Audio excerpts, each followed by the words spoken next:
Hanji, ICS released the RTP for CA final January 2026 attempt. Today we'll discuss about the AFM का RTP कितना hard है, कितना easy and all that, and we'll solve the questions. If you are new to this channel, a brief about me. मैं हूं अमन अग्रवाल, आपका दोस्त, आपका mentor, and I am a CA final and a CFA tutor. So let's start with the AFM का RTP for January 2026. मेरे हिसाब से overall it is an easy RTP, बहुत hard नहीं है. Only the forex part जो question number 10 and 11 है.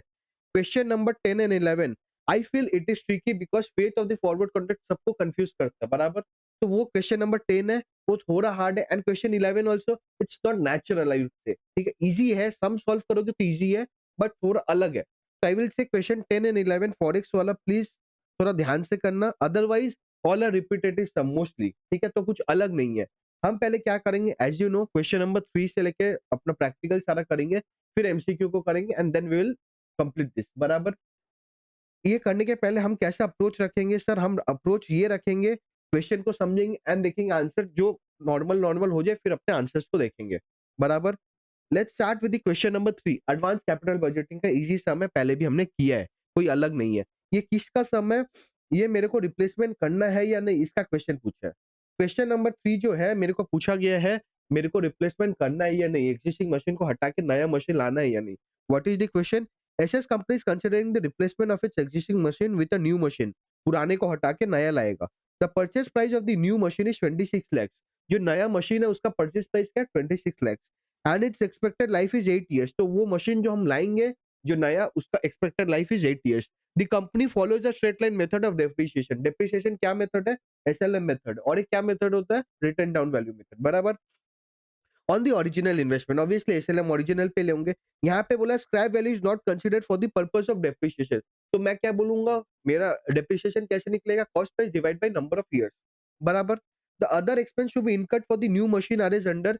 और भी क्या खर्चे लगे हैं मेरा मशीन के लिए, एक हो गया इंस्टॉलेशन चार्ज लगा 9,000 का, एक हो गया fees paid to the consultant for his advice to buy the new machine ₹6,000। तो 9,000 रुपया 6,000 रुपया मेरे को एक्स्ट्रा देना पड़ा टू परचेज दैट मशीन बराबर। The return down value of the existing machine is 76,000। आज जो मेरे पास मशीन ऑलरेडी है उसका return down value, WDV value, depreciated value कितना है, 76,000, and it's cash salvage value is 12,500। मतलब आज अगर मैं बेचने जाऊं उसको 12,500 रुपए कैश मिल सकता है मेरे को। दस dismantling of this would cost ₹4,500। मतलब अभी ये जो मेरा मशीन है मैं कहीं पे लगा के रखाऊंगा बराबर, उसको निकालने का खर्चा लगेगा, तो निकालने का खर्चा 4,500 है।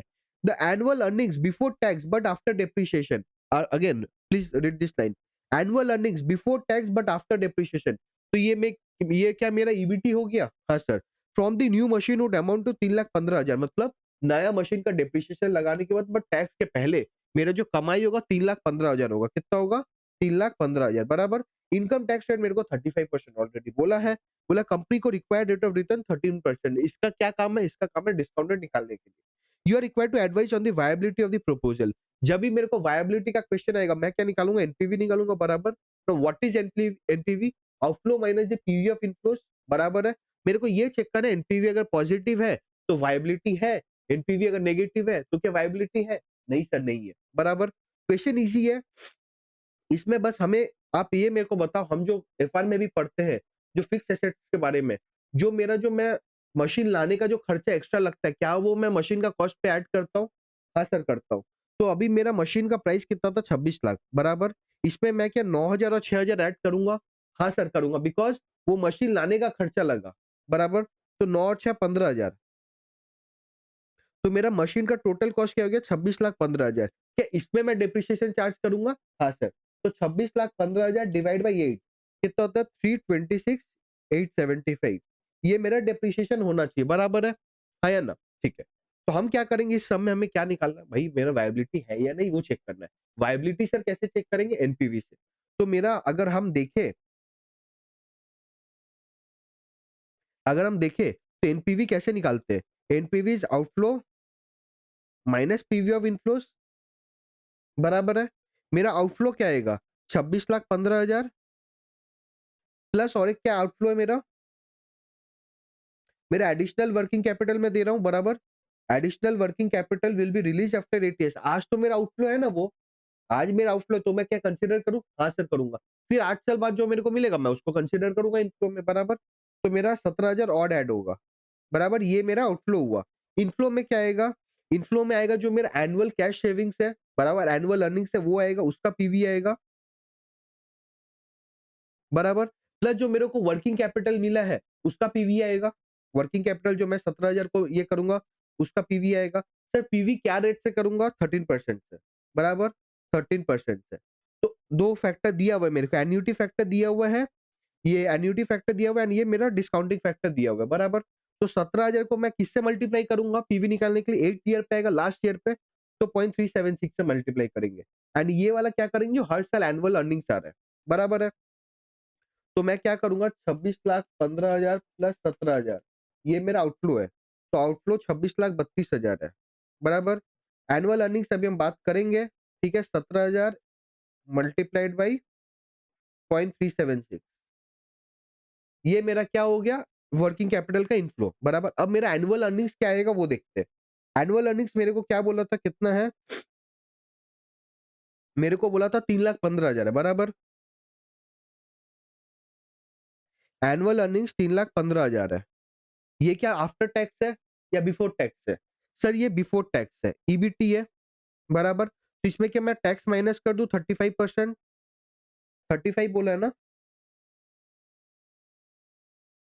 टैक्स कितना बोला है? 35%।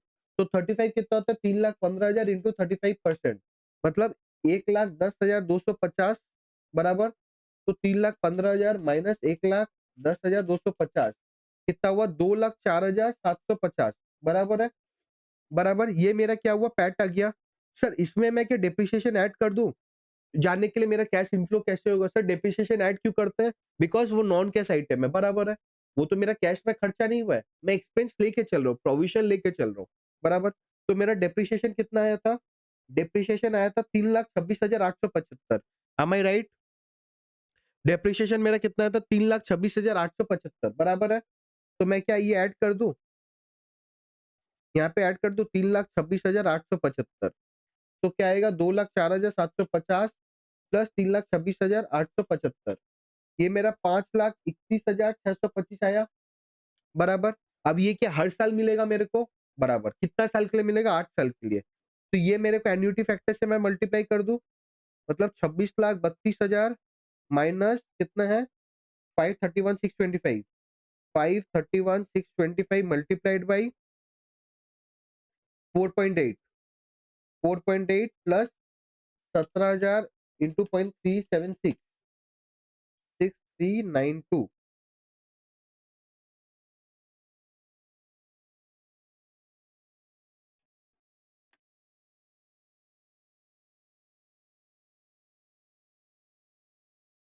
ये मेरा इनफ्लो हुआ। सर और एक चीज इसमें ऐड करना था, क्या ऐड करना था? जो मैं एग्जिस्टिंग मशीन को बेचूंगा उसका भी तो मैं ऐड करूंगा। आज अगर मैं एग्जिस्टिंग मशीन को बेच दे उसमें भी कुछ पैसा मिलेगा, वो कितना मिलेगा चेक करो। सर मेरा रिटर्न डाउन वैल्यू 76,000 था, बराबर। मैंने 12,500 में बेचा उसको, ठीक है। मैंने कितना में बेचा? 12,500 में बेचा, पर मेरे को खर्चा लग गया 4,500। तो मैं 8,000 रुपया मेरे घर पे आया कैश, बराबर। कैश इनफ्लो घर पे आया 8,000, और मेरा वैल्यू कितना था? रिटर्न डाउन वैल्यू कितना था? 76,000, बराबर।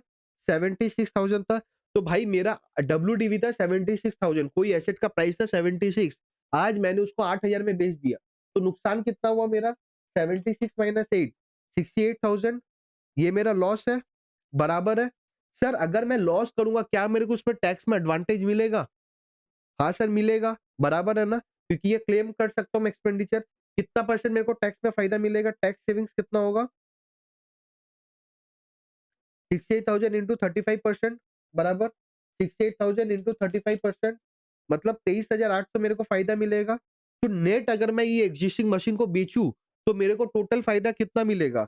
एक मिलेगा 8,000 रुपए मैं घर पे ला पाऊंगा, और 23,800 मैं घर पे ला पाऊंगा, बराबर। Tax savings, sir tax savings का कैश में, हाँ बाबू मेरे को कम टैक्स देना पड़ रहा है, बराबर। तो 8,000, 31,800 आया, 31,800 आया।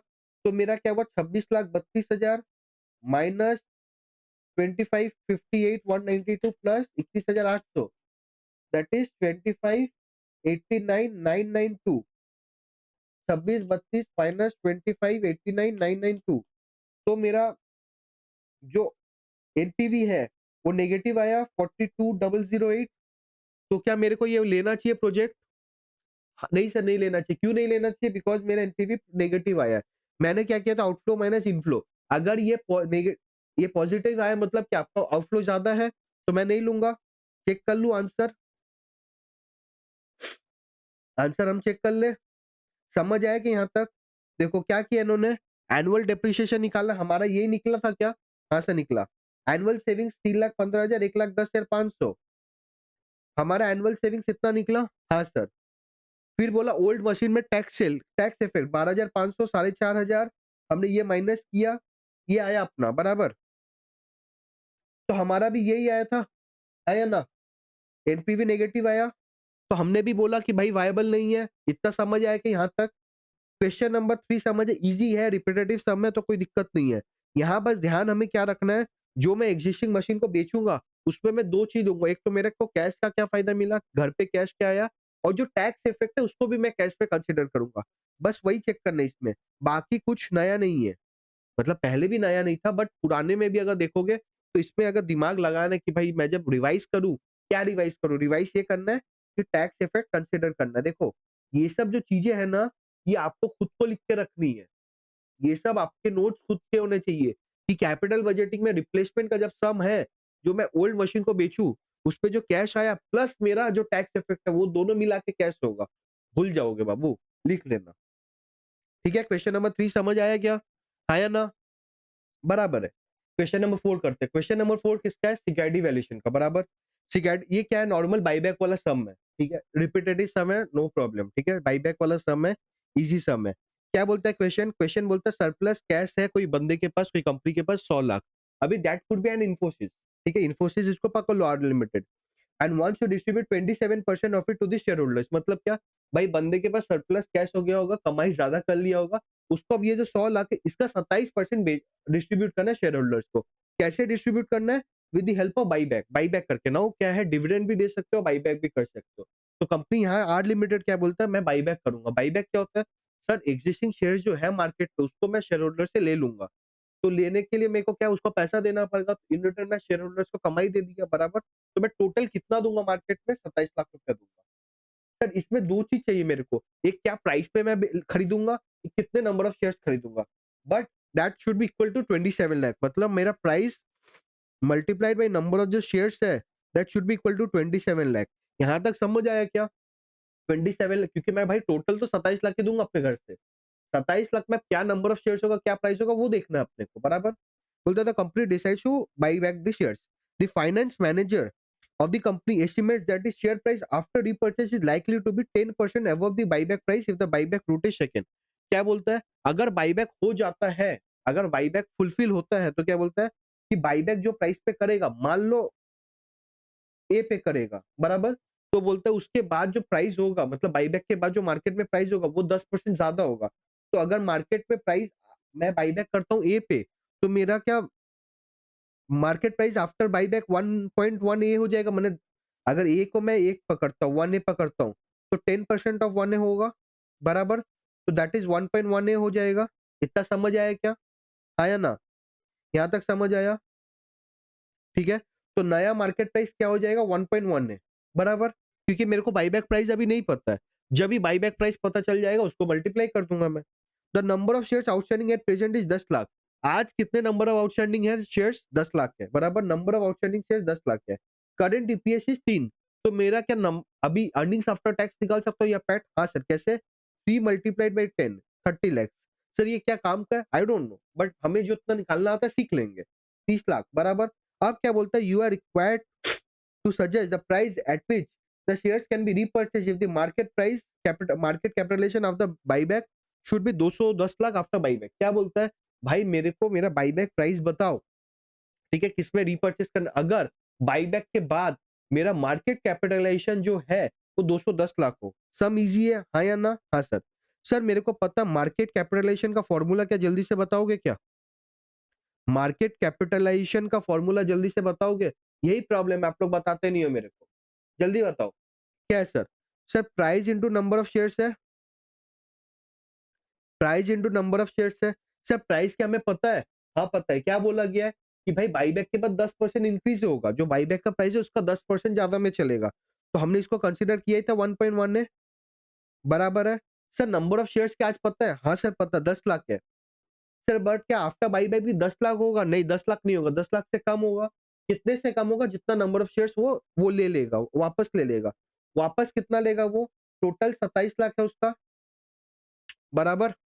टोटल 27 लाख की है ना, डिवाइड बाई मैं क्या करूं, नंबर ऑफ शेयर्स निकालने के लिए मैं प्राइस पकड़ लूं, और प्राइस मैंने ये पकड़ा ही था, बराबर है, हाँ या ना। मैंने जब यहाँ पे बोला आपको कि price into number of shares equal to 27 lakh, तो मैं नंबर ऑफ शेयर्स निकाल सकता हूँ कि यहाँ पे? हाँ सर 27 बाई प्राइस, बराबर है। सर प्राइस तो मेरे को पता नहीं है, मैंने उसको एक कंसिडर किया ही था, तो क्या मैं अब ये इक्वेशन सॉल्व करूं? 210 lakh is equal to 1.1 A into 10 lakh minus 27 lakh by A, that is 210 minus equal to 10 into 1.1, 11 A minus A cancel हो गया, तो 27 इंटू 1.1, 29.7 लाख, बराबर। तो 210 प्लस 29.7, 239.7, 239.7 डिवाइड बाई 11, ए कितना हुआ? 21.79 आया, बराबर। तो क्या मेरे को प्राइस मिल गया? मेरे को क्या पूछा था? The price at which the shares can be repurchase if the market capitalization should be 210 lakh after buyback. तो मेरा निकल गया, क्या निकला? 21.79, ये मेरा प्राइस निकला। मतलब मेरा क्या प्राइस पे मैं खरीदूंगा? 21.79 पे। क्या मेरे को आप मार्केट प्राइस निकाल सकते हो आप? अगले दिन क्या होगा? क्या बोला था? 21.79 का 10% इंक्रीज प्लस 10%, तो 23.96 आ जाएगा, बराबर है, ठीक है। The number of shares that can be repurchase, क्या अब ये निकाल सकते हैं यहाँ पे? मतलब 27 लाख डिवाइड बाई 21.79 करो, 27 लाख डिवाइड बाई 21.79, मतलब कितना हो गया? 1.23 lakhs। ये क्वेश्चन नंबर 2 का भी आंसर निकला। हाँ, the impact of the share repurchase on the EPS assuming that after buyback net income shall remain the same. मतलब क्या, बायबैक के पहले मेरा जो नेट इनकम था वो बायबैक के बाद भी होगा। तो मेरा नेट इनकम पहले कितना था? 30 लाख था, तो बायबैक के बाद भी क्या 30 लाख रहेगा? हाँ सर रहेगा। तो 30 लाख। अब मेरा नंबर ऑफ शेयर्स कितने हो जाएंगे? नंबर ऑफ शेयर्स मैं क्या करूंगा, मेरा पहले 10 लाख था, उससे मैं 1.23 बाईबैक कर ले रहा हूँ, तो बैलेंस बचा, मतलब 10 minus 1.23, that is 8.77, 30 lakh divide by 8.77,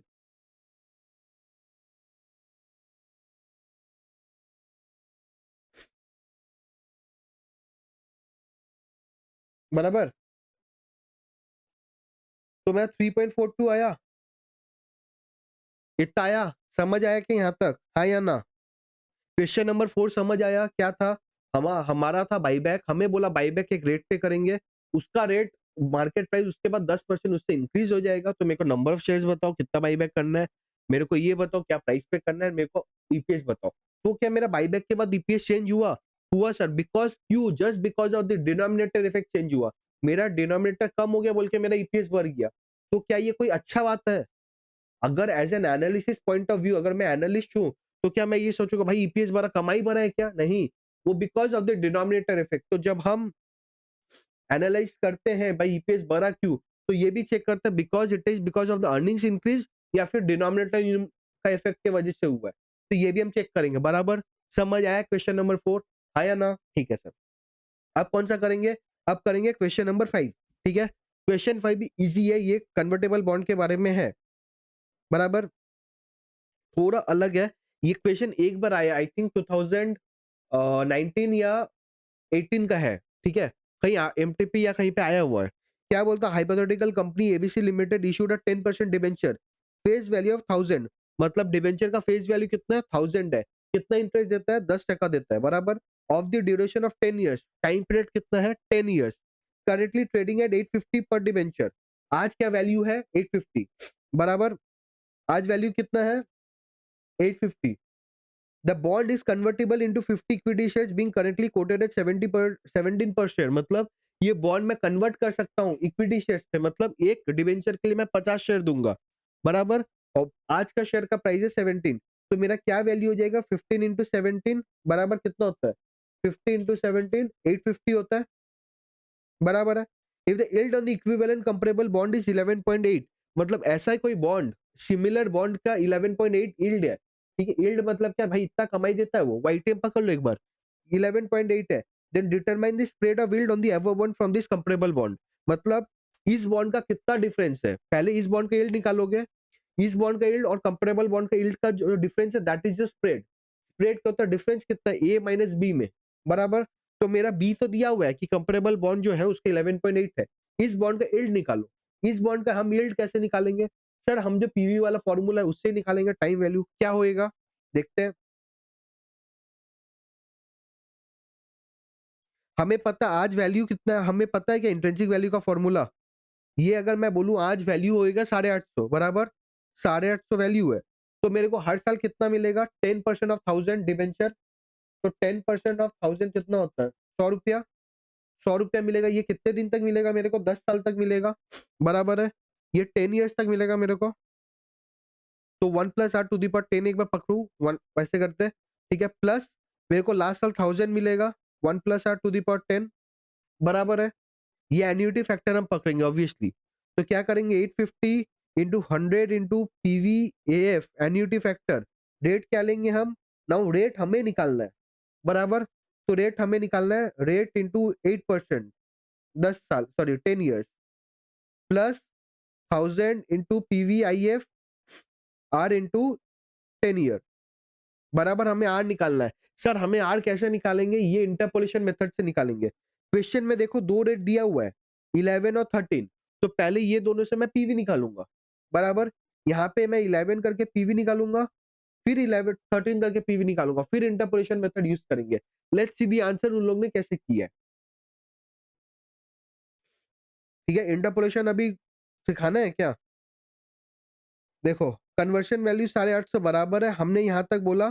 तो यहाँ पे 11% के हिसाब से 91 निकल रहा है। डिस्काउंट रेट के हिसाब से यहाँ पे 12.4 निकल रहा है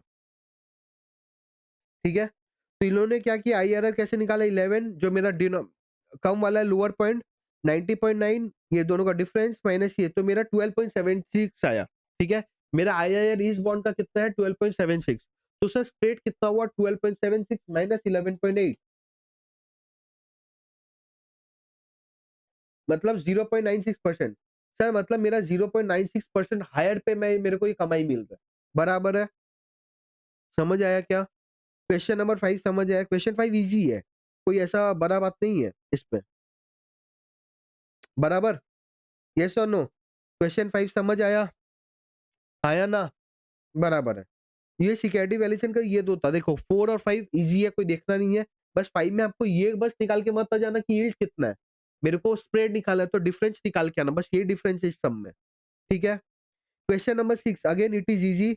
ईवीए का ईवीए निकालना है मेरे को ईवीए का फॉर्मूला बता दोगे क्या होता है सर नोपैट माइनस वैक इनटू इन्वेस्टेड कैपिटल। मेरे को ये तीन चीज चाहिए यहाँ पे ईवीए निकालने के बराबर। सर नोपैट को हम कैसे लिख सकते हैं ईबीआईटी 1 - x लिख सकते हैं हाँ या ना हाँ सर। वैक हमें निकालना होगा और इन्वेस्टेड कैपिटल चाहिए। अब देखते हैं क्वेश्चन क्या बोलता है। Current financial year income statement उसका नेट इनकम 50 करोड़ है इस साल उसने 50 करोड़ कमाया है बराबर। Following is the capital structure of Asher limited at the end of the current financial year. End में ये है debt is 80 crore equity is 250 crore तो टोटल इन्वेस्टेड कैपिटल कितना हो गया 80 + 250 दैट इज 330 सीआर। तो मेरे को इन्वेस्टेड कैपिटल भी मिल गया बराबर है। Following data is given to estimate cost of equity capital. Asset beta दिया हुआ है risk free rate average market premium मेरे को बोला टैक्स रेट 30% है। सर मेरे को दो चीज चाहिए यहाँ पे मेरे को एक तो चाहिए ईबीआईटी कितना है मेरे को चाहिए टैक्स रेट कितना है और मेरे को चाहिए वैक बराबर है। तो सर हम ईबीआईटी निकाले क्या कितना होगा हम ईबीआईटी निकाले कैसा होगा निकालते सर। हमें बोला गया है पैट इज 50 सीआर और टैक्स कितना बोला है मेरे को टैक्स बोला 30%। तो क्या मैं यहाँ पे ईबीटी निकाल सकता हूँ सर मैं ईबीटी और ईबीआईटी इक्वल होगा क्या यहाँ इक्वल नहीं होगा क्यों because there is an interest component here बराबर आएंगे उस पे भी। तो मेरा ईबीटी कितना निकलेगा सर? 50 डिवाइड बाई 0.7, 71.42 सीआर आएगा। ये मेरा क्या आया? अर्निंग्स बिफोर टैक्स, टैक्स के पहले ही अर्निंग्स है, बराबर आया ना? इतना समझ आया? यस और नो? सर इसमें मैं क्या इंटरेस्ट ऐड कर दूं तब क्या मेरा ईबीआईटी आ जाएगा? इंटरेस्ट क्या आएगा सर? मेरे को 80 सीआर इंटू 11%, 8.8 सीआर होएगा। तो 71.42 प्लस 8.8, 80.22 मेरा ईबीआईटी हुआ, है या ना? तो मेरा ईबीआईटी अगर 80.22 है तो मेरा नोपैड कितना हो जाएगा? 80.22 इंटू 1 माइनस 0.3 बराबर है 80.22 इंटू 0.7, दैट इज 56.154। इतना समझ आएगा? 86.154, है या ना? हाँ, इतना समझ आया? तो मेरा सर यहाँ पे ईबीआईटी भी निकल गया। अब मेरे को बस क्या निकालना है? यहाँ पे वैक निकालना है, तभी मेरा काम बन जाएगा। सर वैक कैसे निकालेंगे ये बताओ? Weighted average cost of capital कैसे निकालेंगे? दो चीज चाहिए, एक तो मेरे को चाहिए वेट कितना है, वेट तो हम बता देंगे 80/330, डेट का वेट है 24.24% एंड इक्विटी का वेट है 75.76%। सर वेट तो हमें निकल गया, बराबर। अब हमें क्या चाहिए? केई एंड केडी चाहिए। सर केडी पता है क्या हमें? हाँ सर केडी पता 11% है, बट हमें केई चाहिए। अब सर केई का फॉर्मूला क्या होता है? सर केई का फॉर्मूला क्या होता है? RF plus RM minus RF into beta. हाँ सर, आरएफ दिया हुआ है क्या हमें? हाँ दिया हुआ है 8.5 और मार्केट रिस्क प्रीमियम 9 दिया हुआ है। 8.5 plus 9 into beta. Sir beta दिया हुआ है क्या? हाँ सर दिया है, बट कौन सा बीटा दिया है मेरे को? इक्विटी बीटा दिया है या एसेट बीटा? एसेट बीटा दिया हुआ है। इससे क्या मैं इक्विटी बीटा निकाल सकता हूँ? इससे क्या मैं इक्विटी बीटा निकाल सकता हूँ, है या ना? इससे क्या मैं इक्विटी बीटा निकाल सकता हूँ बाबू? हाँ सर। कैसे निकालेंगे? देख लो सर, हमें पता है एसेट बीटा का फॉर्मूला क्या होता है? Beta of equity into equity by total, बराबर। ठीक है, यही होता है। सर मेरा एसेट बीटा कितना दिया हुआ है? मेरा एसेट बीटा 1.1 दिया हुआ है। मेरे को बीटा ऑफ इक्विटी निकालना है। मेरा इक्विटी कितना है? 250 है। डेट कितना है? 80। बट ये 1 माइनस टैक्स मेरे को मिलेगा, मिलेगा ना? ठीक है, तो 80 इंटू 0.7, 56 प्लस 250, 306 0.817। तो मेरा बीटा ऑफ इक्विटी क्या 1.36 आया? आया सर। अब यहाँ पे मैं क्या डाल दूं इसको? हाँ सर। तो 9 इंटू 1.36 प्लस 8.5, तो मेरा इक्विटी आया 20.74। अब मैं क्या यहाँ पे डाल सकता हूँ? हाँ सर डाल सकता हूँ, मतलब 11% इंटू 24.24 प्लस 20.74 इंटू 75.76, कितना आया? 24.24 इंटू 11% 2.67 एंड 20.74 इंटू 75.76, तो मेरा वैक कितना आ गया? 18.38। अब क्या मैं यह डालू? हाँ सर। तो मेरा कितना आया था ईबीआईटी? नोपैड आया था 56.154, 56.154 माइनस 18.38 इंटू 330 करोड़, तो 330 इंटू 18.38%, 60। ठीक है, और 56.154, 56.154 माइनस 60, तो समथिंग अराउंड 3.846 नेगेटिव आएगा करोड़ में, बराबर। इतना समझ आया? क्वेश्चन 6 का आंसर देख ले क्या? यहां तक समझ आया कि नहीं सर? क्या निकालना था? ईवीए निकालना था। ईवीए का फॉर्मूला क्या होता है? NOPAT minus back into invested capital. Sir invested capital दिया हुआ था? हाँ दिया हुआ था। सर ईबीआईटी दिया, नोपैट दिया हुआ था? नहीं सर, बट हमें पैट दिया हुआ था, टैक्स रेट दिया हुआ था, उससे मैं क्या ईबीआईटी निकाल सकता हूँ? हाँ सर। बट सर ईबीआईटी क्या इक्वल टू ईबीटी है यहाँ पे? नहीं, बिकॉज मेरे पास एक डिबेंचर भी है, तो इंटरेस्ट कंपोनेंट भी है, तो पहले मैं क्या करूंगा, पैट से मैं पीबीटी निकालूंगा या ईबीटी निकालूंगा, उसमें मैं इंटरेस्ट ऐड करूंगा तो ईबीआईटी आ जाएगा, बराबर। उससे मैं टैक्स निकाल लूंगा, माइनस कर दूंगा तो net operating profit after tax आएगा, है या ना? यस और नो? देखो ये अपना ये आया था, ठीक है, 20.74 कॉस्ट ऑफ, अच्छा कॉस्ट ऑफ डेट में हमने माइनस नहीं किया था टैक्स, बराबर 7.7 होगा वो हमने गलत बोला, मतलब आई मिस इट।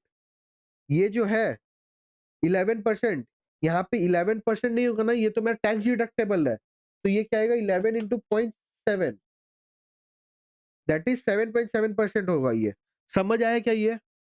हमने कहा गलत किया। ये जो डिबेंचर का डी है, जो इंटरेस्ट कंपोनेंट है, वो मैंने टैक्स डिडक्टेबल है इंटरेस्ट, बराबर, तो वो मैंने माइनस नहीं किया था, वो माइनस करके ये चेंज हो जाएगा 17.56, ठीक है, कोई बात नहीं, कोई बात नहीं, हमारा लॉजिक तो सही है ना, बस ठीक है। तो टैक्सेबल इनकम तो हमने दिखाया ही, तो हमने ईबीटी इतना निकाला ही, 56.14 आया, राउंडिंग ऑफ में चलेगा। यहाँ पे 5801 है तो नेगेटिव अपना भी आया था, अपना नेगेटिव कितना आया था, अपना नेगेटिव 3.84 आया था, बट यहाँ पे मल्टीप्लाई आप गलत किए थे ना, तो ये हो जाएगा 17.56, 330 इंटू 17.56%, 57.618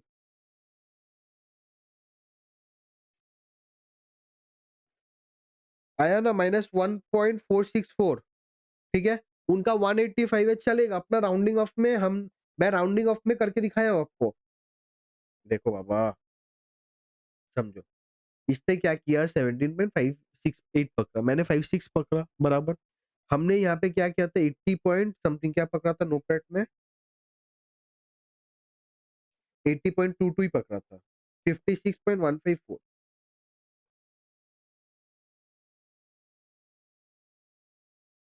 हमने 56.154 नहीं पकड़ के 16 इन्होंने पकड़ा, और यहाँ पे इन्होंने क्या किया, 330 इंटू 17.58%, 58.01 आया है, हमारा कुछ 57 पॉइंट समथिंग आया था, तो हम लोग गलत नहीं है। आप करोगे राउंडिंग ऑफ में, जब आप करोगे करोगे, मेरा काम है आपको समझाने का कि कैसे बनना है, बराबर, एक एक नंबर लेके मैं नहीं बैठ रहा हूँ अभी, बराबर है।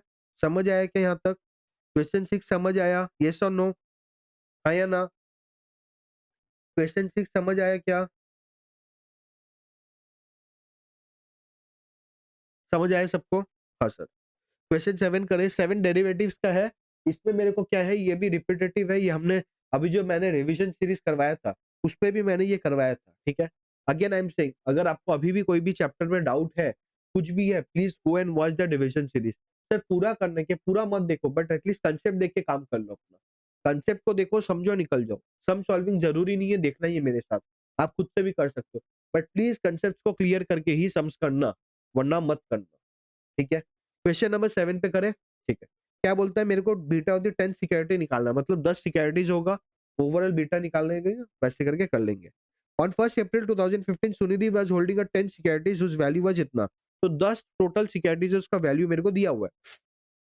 Weighted average beta of 9 securities दिया हुआ है 1.1, मैंने 9 सिक्योरिटीज का बीटा मेरे को वेटेड एवरेज इज 1.1, तो मेरा क्या पोर्टफोलियो जगह 10 सिक्योरिटी का है, वो क्या वेटेड एवरेज पोर्टफोलियो का बीटा निकलेगा, बराबर है, निकलेगा, ठीक है। Since she was expecting a fall in the price of the share in the near future to hedge her portfolio, she sold 5 contracts of the Nifty future.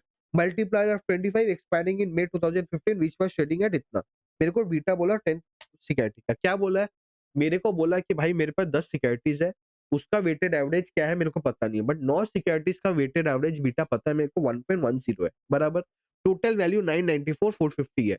उसको डर था कि कुछ होएगा, प्राइस गिरेगा या कुछ होगा, तो उसने क्या किया, उसने निफ्टी को सेल कर दिया। निफ्टी में कैसे सेल करता हूं मैं, with the help of hedging ही करूंगा। क्या करूंगा, मेरा जो वैल्यू है multiplied by beta divide by Nifty future का प्राइस, यही करते हैं।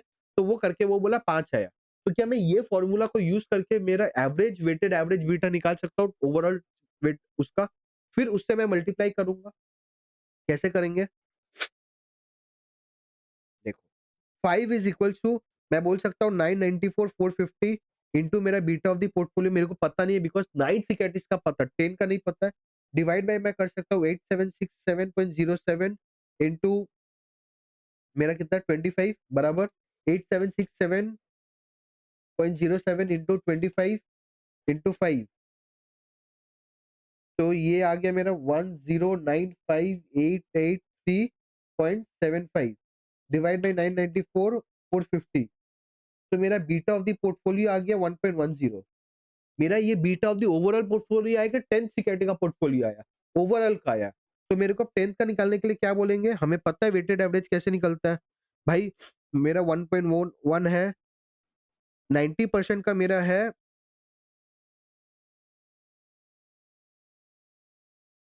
1.10, तो 10% का कितना होगा निकालना है, बराबर 1.1 इंटू 0.9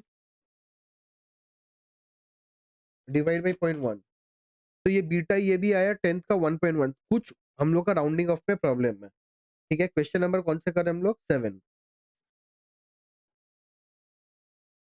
देखो यहाँ पे 1.12 आया, ठीक है। अच्छा 1.102 इन्होंने पकड़ा, तो गलत नहीं किया हमने, ठीक है। हमने लॉजिक तो सही किया ना, वेटेड एवरेज किया हमने, वहां पे 1.10 पकड़ लिया।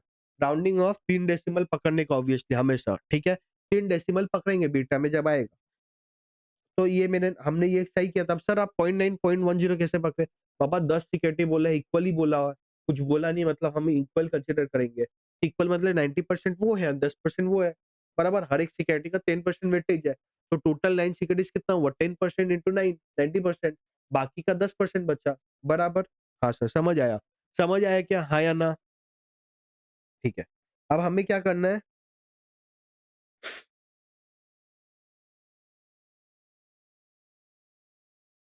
हमें बोला reconcile the reasons in spite of 2% fall in the market as per the Sunidhi's appreciation if she would have earned some profit on her cash position। भाई उसने कुछ किया है कि नहीं वो बताना है। देख लेते हैं आंसर क्या बोला है, क्या बोलता the main reason for the profit in cash position might be due to the reason that contrary to our expectation fall in the value of the cash position there may be increase in the value of cash position or decrease in the stock price may be lesser than 2%। ये ना reconcile करने बोलते हैं, ये answer मेरे को वेग लगता है। मतलब आई थिंक रिकंसाइल करने बोले तो मैं 2% से ऊपर नीचे करके दिखा दूं, बट अगेन ये इंस्टीट्यूट नहीं करता है। मतलब this portion at least I find it वेग। हर एक क्वेश्चन में इंस्टीट्यूट को आई थिंक कोई किसी ने लिखा भी है, बट इसका अभी तक जवाब नहीं आया, ठीक है। आई विल से किसको रट लो, ये वाला चीज को वेग मेरे हिसाब से वेग है। सर क्यों वेग है, मेरे को बोला गया रिकंसाइल करने, बोला क्या क्वेश्चन क्या पूछा देखो ना, ये मैंने पहले भी बोला है। मेरे को रिकंसाइल क्या करने बोला कि the reason in spite of 2% fall in the market, 2% market में गिरा हुआ है, एज पर सुनिधि's appreciation if she would have earn some profit on a cash position. Cash position में उसको कोई प्रॉफिट हुआ होगा क्या, नहीं हुआ होगा ना भाई। अगर 2% मार्केट में गिरा होगा तो 2% में नुकसान ही हुआ होगा पोर्टफोलियो में, तो कैश पोजीशन में तो लॉस ही है। फ्यूचर्स में भले ही मेरे को प्रॉफिट हुआ होगा, बराबर है। तो this is I don't feel कि मतलब मेरे को थोड़ा वेग लगती है क्वेश्चन का ये पार्ट, बट अगेन इसको रट लेना। क्वेश्चन नंबर, क्वेश्चन नंबर ये कौन सा हमने 7 का 1 किया, अच्छा 7 का 2। क्या बोलता, future contract is available on R limited that pays an annual dividend of 4। हर साल वो 4 रुपया देता है। Whose stock price is currently 125। Each future contract calls for delivery of 1000 shares to the stock in 1 year. मतलब हर एक का जो फ्यूचर है वो 1000 शेयर्स, एक future contract is equal to 1000 shares. Time period कितना है, 1 साल है। द ट्रेजरी बिल इज 8%, मतलब आरएफ है मेरा 8%, बराबर। Given the information S is the price of one future contract. क्या हमें फ्यूचर प्राइस निकालना आता है, हाँ सर आता है।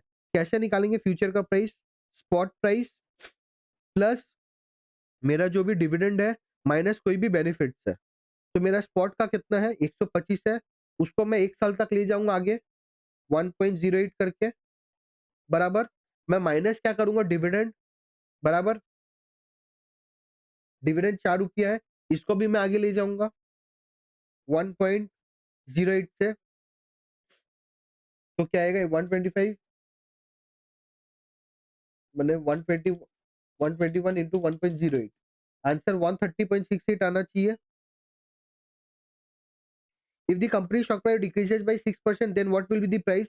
6% से डिक्रीज होगा, मतलब कि आज अगर 125 है वो 6% से डिक्रीज होगा, मतलब 125 इंटू 94%, दैट इज नया प्राइस 117.5 हो जाएगा, बराबर। फिर नया क्या फ्यूचर प्राइस होगा suppose the company stock price decreases, then evaluate realise gain और लॉस फॉर एन इन्वेस्टर जिसका लॉन्ग पोजीशन था। अगर वो हो जाता है तो भाई अगर मैं लॉन्ग हूं तो क्या फायदा होगा? आंसर देख ले क्या इसका इजी है बोल के, है या ना?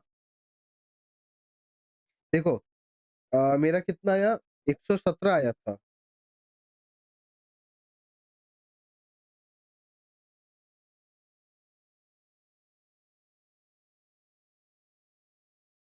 मेरा कितना आया था हमारा?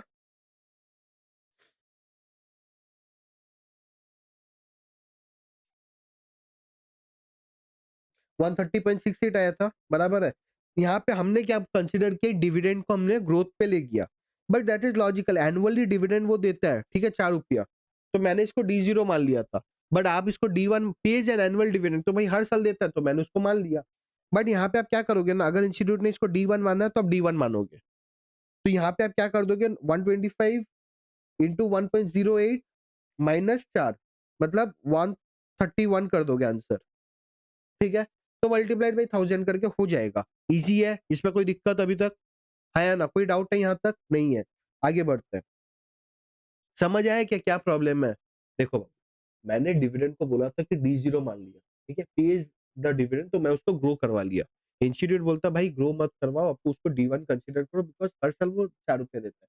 चलेगा, मैं वो भी इंटरप्रिटेशन ले सकता हूँ, मैं भी ये भी ले सकता हूँ। अगर इंस्टीट्यूट उसको D1 कंसीडर करके चलता है, मैं वो लेके चलूंगा। मैं भी गलत नहीं, इंस्टीट्यूट भी गलत नहीं, ठीक है, कोई गलत नहीं है। इंटरप्रिटेशन का बात है, इंटरप्रिटेशन D1 लेके चल रहा है तो वैसे लेके चलेंगे। सर ऐसा सम पहले भी है, ऐसा पहले भी है, पहले भी इंस्टीट्यूट ने D1 लेके चला है, तो कोई गड़बड़ नहीं, ठीक है। Last question number 8, MPD limited issues a 50 million floating rate loan on, ये वाला सम थोड़ा अपना पहले जैसा है, ये मेरे को टेलीग्राम में भी कोई ने पूछा था, ठीक है। ये क्वेश्चन हम अच्छे से थोड़ा और कर लेते हैं जो समझ में आ जाए सबको। MPD limited issues a 50 million floating rate loan on 1 July 2018 with resting resetting of coupon rate every 6 months equal to LIBOR plus 50 BPS. मतलब क्या भाई, 50 लाख का कोई लोन है, लोन का रेट क्या है, फिक्स रेट है कि फ्लोटिंग? फ्लोटिंग है। वो फ्लोटिंग कैसे चेंज होता है? हर 6 महीने में चेंज होता है। मतलब क्या होगा, हर 6 महीने में जो लीवर होगा प्लस 50 बीपीएस, बराबर। MPD is interested in an interest rate collar strategy of selling a floor and buying a cap. ये कॉलर स्ट्रेटेजी कैसे बताएगा कि भाई कैप को खरीदा एंड फ्लोर बेचा, मतलब कैप खरीदा तो इससे क्या फायदा होगा, ऊपर जाएगा तो उसको फायदा मिलेगा। सेल ऑफ फ्लोर मतलब कि नीचे जाएगा तो उसको देना पड़ेगा। फ्लोर सेल किया, उसका क्या लगता है कि भाई नीचे नहीं जाने वाला है, इसलिए उसने फ्लोर सेल किया। फ्लोर मतलब क्या, पुट मान लो, तो उसने पुट क्यों सेल किया, उसको लगा था कि नीचे नहीं जाएगा। अब अगर नीचे चल गया उसको पेमेंट करना पड़ेगा। मान लो उसने 100 रुपया का प्राइस का स्पॉट पे, एक बार स्पॉट पकड़ के चलो, उसने सेल किया, वो बोलना चाह रहा है कि 100 के नीचे नहीं जाएगा ये शेयर प्राइस। अगर 90 चल गया तो उसको 10 रुपए देना पड़ेगा ना, है या ना? भाई उसने सेल किया है। समझ आया? यस और नो? हाँ या ना? हाँ बोलो, हाँ हाँ से समझ आया, आया ना? ठीक है। MPD buys the 3 year cap and sells 3 year floor as per the following details. 3 साल का काम है इसका, ठीक है। प्रिंसिपल अमाउंट 50 मिलियन है। Strike rate 5% for floor and 8% for cap. Strike rate मतलब क्या, ये मेरे एक से एक्सरसाइज प्राइस क्या है, मैंने ये फ्लोर का बोलता है 5% से नीचे नहीं जाएगा, और कैप में बोलता 8% के ऊपर जाएगा ही जाएगा, तभी वो बाइक है ना, उसका मन है कि 8 के ऊपर जाए एंड 5 के नीचे ना जाए, बराबर है। रेफरेंस रेट है 6 मंथ्स लीवर, ऑब्वियसली उसने बोला ही था। प्रीमियम क्या, nil, since premium paid for cap is equal to premium for floor. ये क्वेश्चन और एक बार आया है 2016 में, ठीक है, 2016 मतलब वही 16 टू 18 वाले कोई टाइम फ्रेम पे आया है। वहां पे क्या बोला था, प्रीमियम लेके कंसिडर किया गया था। यहाँ पे आपको इजी कर दिया प्रीमियम जीरो करके, बट प्रीमियम भी आ सकता है, ठीक है। तो यहाँ प्रीमियम क्या बोला, नील बोला, क्या बोला, सिंस प्रीमियम, क्यों, बिकॉज कैप मैंने खरीदा तो प्रीमियम देना पड़ा, फ्लोर मैंने बेचा तो मेरे को प्रीमियम मिला, तो बोलते नेट में सेट ऑफ हो गया। That is only a collar strategy, बराबर। मैं जब कोई स्ट्रेटेजी बनाता हूँ कि भाई एक को बाई करूंगा, एक को सेल, नेट नेट में मैं चाहता हूँ मेरे घर से पैसा नहीं जाए, तो उसके घर से पैसा नहीं गया, बराबर, ठीक है। The reset dates and interest rates per annum on this dates are given. मेरे को रीसेट डेट दिया हुआ है 12/6 से 6 महीना में, लीबर रेट्स दिया हुआ है मेरे को, ठीक है। Using the above data, you are required to determine effective interest paid out at each 6 receipt date and average overall effective rate of interest. Assume 365 days a year and leap year में 366, बराबर है। मेरे को दो चीज बताओ, cap और floor भूल जाते हैं, पर क्या एमपीडी को हर 6 महीने में उसको इंटरेस्ट देना पड़ेगा क्या? मैं मान लो मैं बोलता हूँ कॉलर स्ट्रेटेजी को भूल जाओ। 3 चीज़ें यहाँ पे। एक तो भाई हर साल उसको इंटरेस्ट देना ही पड़ेगा। क्या देना पड़ेगा? लिबर जो रेट है plus 50 BPS multiplied by my principal. इतना तो उसको हर साल इंटरेस्ट देना है, हर 6 महीने में इंटरेस्ट देना पड़ेगा।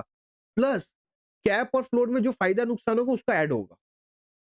बराबर? तो मतलब मैं क्या बोल रहा हूँ, इंटरेस्ट तो मेरे को देना ही पड़ेगा, मेरे को प्लस माइनस करना पड़ेगा benefits in cap and floor. Sir 1 second देख ले क्या कैप और फ्लोर में ये रेट पे क्या फायदा आएगा? बिकॉज़ मेरे को क्या बोला रेफरेंस रेट क्या है 6 मंथ्स लिबर। यहाँ पे ही एक बड़ा पॉइंट है। जब मैं यहाँ चेक करूँगा ये बस मैं ये लिबर रेट से इसको कंपेयर करूँगा। इसमें 50 बीपीएस ऐड नहीं करूँगा। क्या ऐड नहीं करूँगा? 50 बीपीएस क्यों? मेरे को बोला reference rate is 56 months Libre only. बराबर? तो भाई मेरा 31 दिसंबर 2018 जब आया, तो मेरा लिबर रेट इज़ 7%। क्या वो 8% के ऊपर है? नहीं। क्या वो 5 के नीचे है? नहीं। तो यहाँ पे मैं को कैप में कोई फ़ायदा होगा क्या? नहीं। सेल में कोई फ्लोर में कोई फ़ायदा नुकसान होगा? नहीं।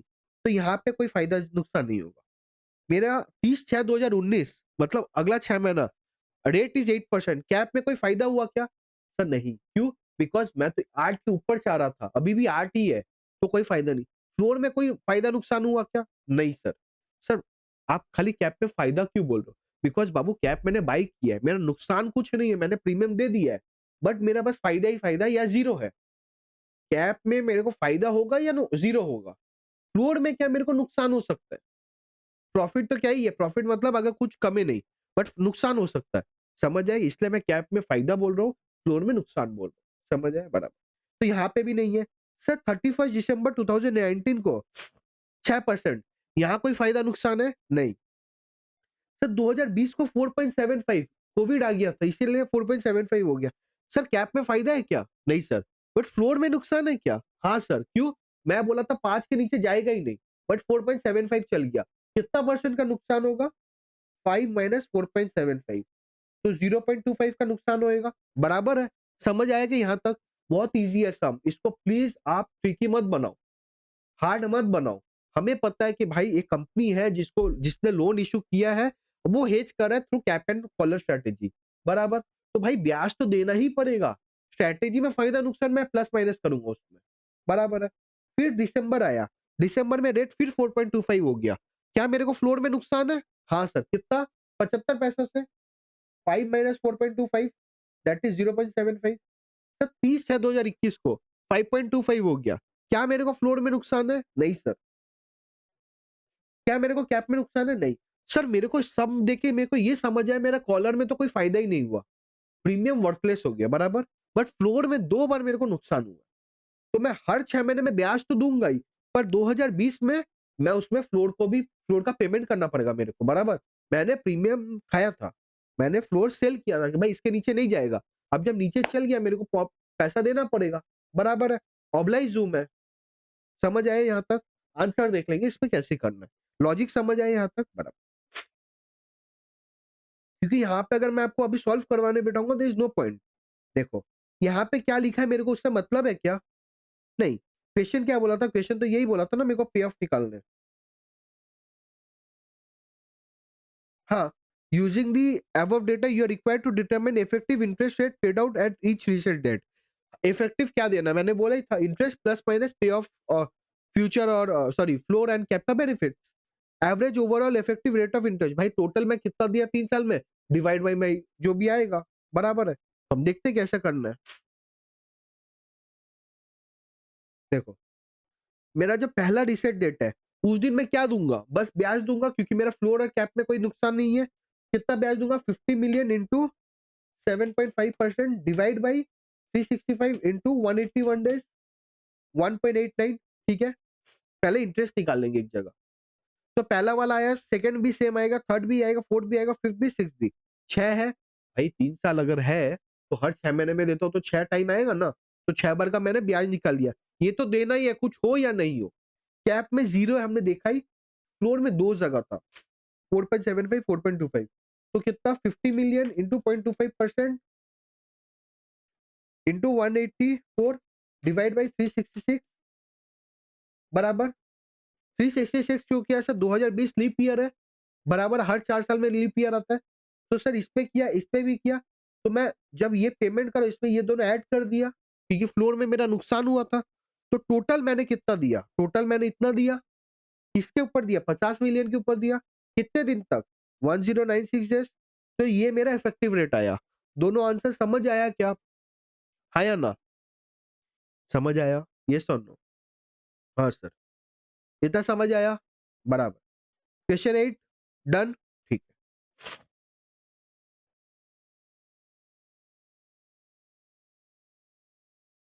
क्वेश्चन 9 करें? Mister NK has categorised all the available stocks in बहुत इजी सम है ये तो। Small cap growth, small cap value, large cap growth, large cap value, दो तरीका का है। Large cap, small cap, value growth, बराबर। Mister N K also estimate the weight of the above category of stocks in market index. उसका weight भी पता है। Further the sensitivity of return on this category of the stocks of three important factors are estimated. मतलब क्या भाई, मेरे को लगता है तीन ही इंपॉर्टेंट फैक्टर है दुनिया में, beta, inflation and the book price. ये तीनों का सेंसिटिविटी भी दिया हुआ है, मतलब ये तीनों का चेंज होगा, मेरा स्टॉक, मेरा जो पोर्टफोलियो है वो कितना से चेंज होगा, वो दिया हुआ है। Rate of return on treasury bonds 4.5, ये मेरे को बोला आरएफ दिया हुआ है। Using arbitrage pricing theory determine the expected return, rate of return. Arbitrage pricing theory की सबसे एक्सपेक्टेड रेट ऑफ रिटर्न क्या होता है बाबू? RF plus by sensitivity into the beta, मतलब जो लैम्डा हम बोलते हैं, बराबर, प्लस ऐसे करते करते, मतलब क्या बोलूंगा, आरएफ तो 4.5 ही रहेगा, प्लस मैं क्या करूंगा स्मॉल कैप के लिए 0.8 इंटू 6.85, 1.39, 3.5, ये सबका एक एक करके निकालेंगे, फिर उसको क्या करेंगे पोर्टफोलियो के लिए इससे मल्टीप्लाई कर देंगे, बराबर। समझ आया यहां तक? आंसर देख लेंगे, बट समझ आया एबीटी कैसे निकालेंगे? आप एक साथ भी कर सकते हो, मतलब इसका निकाले, वेट से मल्टीप्लाई किया, मैं बोलूंगा अलग अलग करो, दिमाग शांत रहेगा। पहले स्मॉल कैप का निकाल लो, कैसे निकालोगे सर? 0.8 इंटू 6.85, 1.39 प्लस 3.5, 1.35 प्लस 0.65, जो आया प्लस 4.5 कर दो, सबका निकालो ऐसे, फिर उसको वेट से मल्टीप्लाई करो, आपका एवरेज ऑफ द पोर्टफोलियो आ जाएगा, बराबर। Using CAPM determine the expected return on the market index. CAPM का फॉर्मूला क्या था? RM plus RM minus RF into beta. RM दिया हुआ है क्या? आरएम, हाँ सर, आरएफ दिया हुआ है, बीटा मेरे को दिया वही है, तब यहां मैं क्या करूंगा, बस मैं फैक्टर लेऊंगा बीटा वाला, 2 और 3 मैं भूल जाऊंगा। सर अगर सीएपीएम में क्या इंपॉर्टेंट है? बस बीटा इंपॉर्टेंट है, तो मैं बीटा लेके काम करूंगा, बराबर है या ना? ठीक है सर। थर्ड क्या बोला? Mister N K wants to construct a portfolio considering only the small cap value and large cap growth, मतलब दो ही, स्मॉल कैप वैल्यू, इसको स्मॉल कैप वैल्यू और लार्ज कैप ग्रोथ, ये दोनों लेके वो काम करना चाहता है। If the target beta for the desired portfolio is 1, suggest the composition of the portfolio. इसमें मेरे को क्या वेट्स निकालने हैं भाई, स्मॉल कैप वैल्यू का कितना होगा, लार्ज कैप ग्रोथ का कितना होगा, ओवरऑल का बीटा 1 होना चाहिए। तो मैं क्या करूंगा, 1 into weight into beta plus weight into beta, इस दोनों का बीटा तो मेरे को पता ही रहेगा, बस वेट निकालना है, निकाल लेंगे। देखो आंसर, सम कीजिए, बोला ना क्वेश्चन नंबर 10 हार्ड है, बस मेरे को लगता है ऐसा आप लोग के लिए। देखो मेरे लिए ये मेथड बहुत इजी है, ये वाला भी कर सकते हो, बट दिमाग बहुत शांत रख के करना पड़ेगा। यहाँ एक गलती हो जाएगा तो ये एक जन का मैं पेपर चेक कर रहा था, ठीक है, पेपर मतलब रिव्यू कर रहा था, उसका मैंने देखा कि सब शेप सही थे, बट क्या हुआ ना, उसने आंसर गलत निकाला, उसको मार्क्स नहीं मिला उसका। अगर शेप मार्किंग मिलना चाहिए था दैट इज अलग, बट नहीं भी देगा ना इंस्टीट्यूट, भाई क्या करोगे लड़ाई करके, कुछ होएगा नहीं करके, तो भाई एक टाइम ज्यादा ले लूंगा, मैं एक लाइन ज्यादा लिख लूंगा, बट थोड़ा ढंग से करो। इसलिए मैं बोलता हूँ डोंट गो इन दिस वाला, वो तभी जाना जब आपका दिमाग बहुत शांत रह के आप काम कर सकते हो, और अदरवाइज गो विद दिस, यहाँ पे चांस कम है कि आपका गलती हो, ठीक है। मेथड 1 से निकाल दिया। सीएपीएम में क्या करेंगे, 4.5 प्लस इतना करेंगे, ये करके मेरा एक्सपेक्टेड रिटर्न निकल गया, बराबर है ना, क्योंकि मेरा risk premium market risk premium था। समझ आया? फ्री में क्या करेंगे, हमने बोला ही यहाँ पे, तो ये दोनों का मेरे को मान लो बीटा पता हुआ था, तो मैंने एक सरवाई निकाल दिया यहाँ पे। इजी है, कोई दिक्कत यहाँ तक? यस और नो, यहाँ तक कोई दिक्कत? हाँ या ना? नहीं सर। बाबू यहाँ तक कोई दिक्कत? यस और नो? नहीं?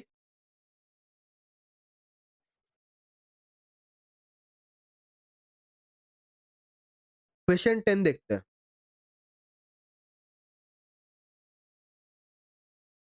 क्या बोलते हैं, on 1 October 2024 mister G N exporter enters into forward contract with a bank to sell $1 lakh on 31 December 2024 at an INR USD rate of 85.4। मतलब क्या, 1 अक्टूबर 2024 को कोई एक एक्सपोर्टर होगा, वो बंदा गया बैंक के पास, बोला भाई मेरे से डॉलर ले लो, डॉलर उसने सेल किया, क्या डेट पे सेल किया, 31 दिसंबर, फॉरवर्ड डेट, ठीक है। अगर मैं यहाँ पे हूँ, मैं 1 अक्टूबर को गया, बोला भाई 31 दिसंबर का सेल कर लो $1 लाख, ठीक है, एट द रेट ऑफ 85.40। बराबर, इतना समझ आया क्या। मैं 1 अक्टूबर को जाके बोला 3 महीने का मैंने खरीदा कि भाई 3 महीना बाद तेरे को मैं $1 लाख सेल करूंगा, बैंक को बोला, ठीक है। तो बैंक इनडायरेक्टली क्या किया, बाई किया क्या, बैंक ने क्या क्या किया, अगर मैं सेल किया तो बैंक बाई किया, बराबर इतना। However at the request of the importer, जो जी का इंपोर्टर है, mister G receive the amount of on 30 November 2024, 30 नवंबर को ही मिल गया। क्या ये मेरे को पहले मिल गया, मेरे को $1 लाख भाई मैंने सेल किया था 31 दिसंबर को, तो मेरे को उम्मीद था 31 दिसंबर को ही मिलेगा, बट उसको पहले मिल गया, तो 1 महीना पहले मिला कि नहीं, 31 दिसंबर का था, 30 नवंबर को मिल गया, 1 महीना पहले मिला। हाँ, तो मैं क्या करूंगा, डॉलर लेके बैठा रहूंगा क्या, नहीं, मैं भी क्या करूंगा, जाऊंगा बैंक के पास, क्या करूंगा। Mister G requested the bank take delivery of the remittance on 30 November, that is before due date. तो ड्यू डेट मेरा क्या था, 31 दिसंबर, उसके पहले ही मेरे को बोला 30 नवंबर को बैंक को जाके मैं बोला कि भाई ले ले, ठीक है, रेमिटेंस ले ले, मेरे को दे दे वापस। तो यहाँ पे जो है, यहाँ पे मैं क्या करूँ, faith of the forward contract क्या होगा, बिफोर ड्यू डेट मैं डिलीवरी ले रहा हूँ, बराबर। इंटरबैंक ऑन 30 नवंबर, 30 नवंबर को इंटरबैंक रेट ये है, स्पॉट INR डॉलर मैंने रुपी पर डॉलर ये है, और प्रीमियम दिया हुआ है। तो अगर 30 नवंबर को मैं 1 महीना प्रीमियम फॉरवर्ड निकालू, क्या होएगा, मेरे को बता दोगे क्या, ये प्लस होगा कि माइनस होगा, सब प्लस होगा, क्यों, बिकॉज ये लोअर हायर है, बराबर। 85.22 प्लस 0.10, दैट इज 85.32, और ये होगा 85.27 प्लस 0.15, 85.42, ये हो जाएगा मेरा फॉरवर्ड प्रीमियम। प्लीज ये सब क्वेश्चन में जहां तक सॉल्व हो पाए कर लिया करो, ठीक है। If the bank agrees to take early delivery, then what will be the net inflow to mister G. Bank बोलता चलो मैं मान लिया, मैं ले लेता हूं, अब जी को कितना देना पड़ेगा ये बोलो। सेकंड मेरे को बोला, if mister G can deploy this funds in dollar and earn a return of 3% per annum, then advise which option will be better, bank को डिलीवरी करना या यूएसडी में इन्वेस्ट करना। मतलब भाई मेरे को 30 नवंबर को मिला, लेकिन जी के पास जो ऑप्शन है कि वो 1 महीना के लिए वो डिलीवरी कर पाए, 1 महीना के लिए इन्वेस्ट कर पाए एट द रेट ऑफ 3% पे, तो वो करना बेटर है कि मैं आज डिलीवरी ले लूं 30 नवंबर को। इसके लिए क्या अज्यूम बोला, 365 डेज इन ईयर। अज्यूम कि भाई अगर आप बोरो कर रहे हो तो 18% पे कर रहे हो, लैंड अगर इन्वेस्ट कर रहे हो तो 12% पे कर रहे हो, round of calculation 2 decimal points, ठीक है। अगर मैं अर्ली डिलीवरी लेता हूँ, ठीक है, मान लो मैं अर्ली डिलीवरी जो लेता हूँ, तो मेरे को क्या क्या करना पड़ेगा ये बताओ मेरे को। अगर मैं अर्ली डिलीवरी लेता हूँ तो क्या करना पड़ेगा, पहले तो मेरे को जो मिला, मेरे को एक पैसा मिलेगा, बराबर, और कुछ मेरे को प्लस माइनस करने पड़ेंगे खर्चे। खर्चे क्या लगेगा, बैंक का जो लॉस है, सर बैंक का क्या क्या लॉस है, बैंक को तो पहले बैंक तो मेरे से पहले क्या लेगा कि भाई उस वो भी कोई कॉन्ट्रैक्ट में एंटर किया होगा, तो जो उसने जो स्वैप किया होगा उसका डिफरेंस लेगा, प्लस जो चार्जेस लेगा कुछ मेरे से, बराबर है। और क्या लेगा, और लेगा ब्याज मेरे से, मेरा खर्चा भी तो लगा, 3 चीज होगा। तो मेरा अगर मैं अर्ली डिलीवरी करता हूँ, बहुत जन का डिफरेंस था तो इसलिए मैं ये बोल दे रहा हूँ, अगर अर्ली डिलीवरी करता हूँ तो मेरे को स्वैप डिफरेंस देना पड़ेगा अगर कुछ है, प्लस मेरे को interest and outlay of funds देना पड़ेगा, बराबर है या ना। और प्लस मेरे को क्या देना पड़ेगा, वो क्या नाम है उसका, चार्जेस, ठीक है। और इस ये मेरा खर्चे होंगे, प्लस माइनस क्या आएगा, इसमें मैं क्या करूंगा, मेरा जो इन्फ्लो है वो ऐड कर लूंगा, तब मेरे को पता चल जाएगा टोटल मेरे को कितना मिलने वाला है, बराबर समझ आया। पहले वाले में भी ऐसे करेंगे, सेकेंड वाले में हम क्या करेंगे, सेकेंड वाले में हम चेक करेंगे मेरे को डॉलर कितना मिला, उसको मैं इन्वेस्ट कितना किया, फिर मैं फॉरवर्ड पे जो बेचा था वो कितना मिला मेरे को मिलेगा। समझ आया यहाँ तक। अब सम देखिए कैसे करना है, ठीक है। देखो why I am showing this sum, कि यहाँ पे मैं समझाने में ज्यादा फोकस कर पाऊँ, अगर मैं सॉल्व करके दिखाऊंगा तो आपको मैं समझाने में ज्यादा फोकस नहीं कर पाऊंगा, इसलिए मैं ये दिखा रहा हूँ आपको सम, सो दैट मैं समझा पाऊँ आपको ज्यादा अच्छे से। ठीक है, this is my only motive, क्योंकि ये फेथ वाले पे बहुत सारे का क्वेश्चन था and I want you guys to attend this. ठीक है, अटेम्प्ट दिस अगर क्वेश्चन आ जाता है। क्या बोलता है देखो, बोलता है भाई हमने तीन चीज पर, एक स्वैप डिफरेंस पढ़ा, एक बोला चार्जेस, एक बोला इंप्रेशन आउटले, बराबर। तो हमें ये निकालना है, हमें क्या करना है देखो, अगर क्वेश्चन देखोगे ना, हमारा फोकस ये है, ये आंसर आना चाहिए। ठीक है, पार्ट वन वाले के लिए। इसके लिए मेरे को क्या करना है, अमाउंट कितना मेरे को मिलेगा, मेरे को मिलेगा तो 85.42 पे मैंने एंटर किया था, 85.40 पे यही मेरे को मिलेगा, बराबर है। 85.40 इंटू 1 लाख, प्लस इसमें मैं प्लस माइनस कुछ खर्चे करूंगा, खर्चे को मेरे को कैलकुलेट करना है।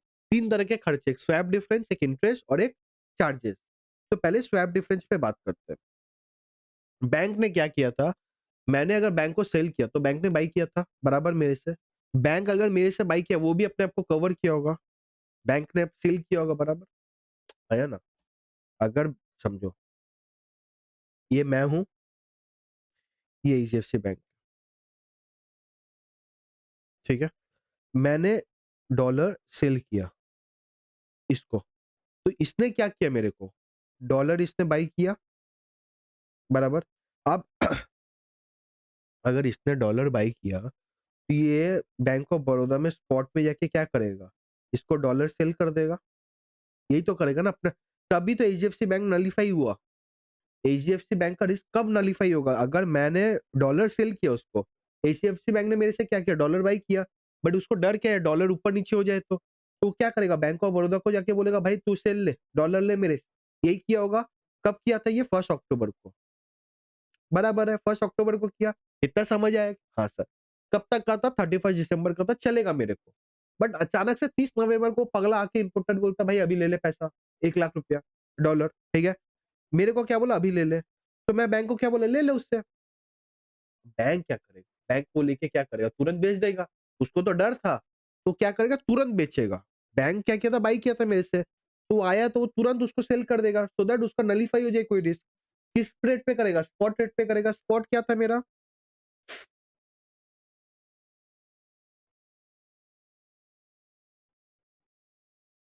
स्पॉट क्या था, बैंक क्या करेगा, क्या रेट पे करेगा सेल, बैंक जब सेल करेगा तो 85.22 पे करेगा, बराबर है। बैंक को अमन मान लो, तो मैं जब सेल करूंगा क्या करूंगा, 85.22 पे, बराबर। सामने वाला बैंक, एचडीएफसी बैंक जब बैंक ऑफ बड़ौदा का सेल करेगा क्या रेट पे करेगा, और 85.22 पे, बराबर है। किया, ठीक है।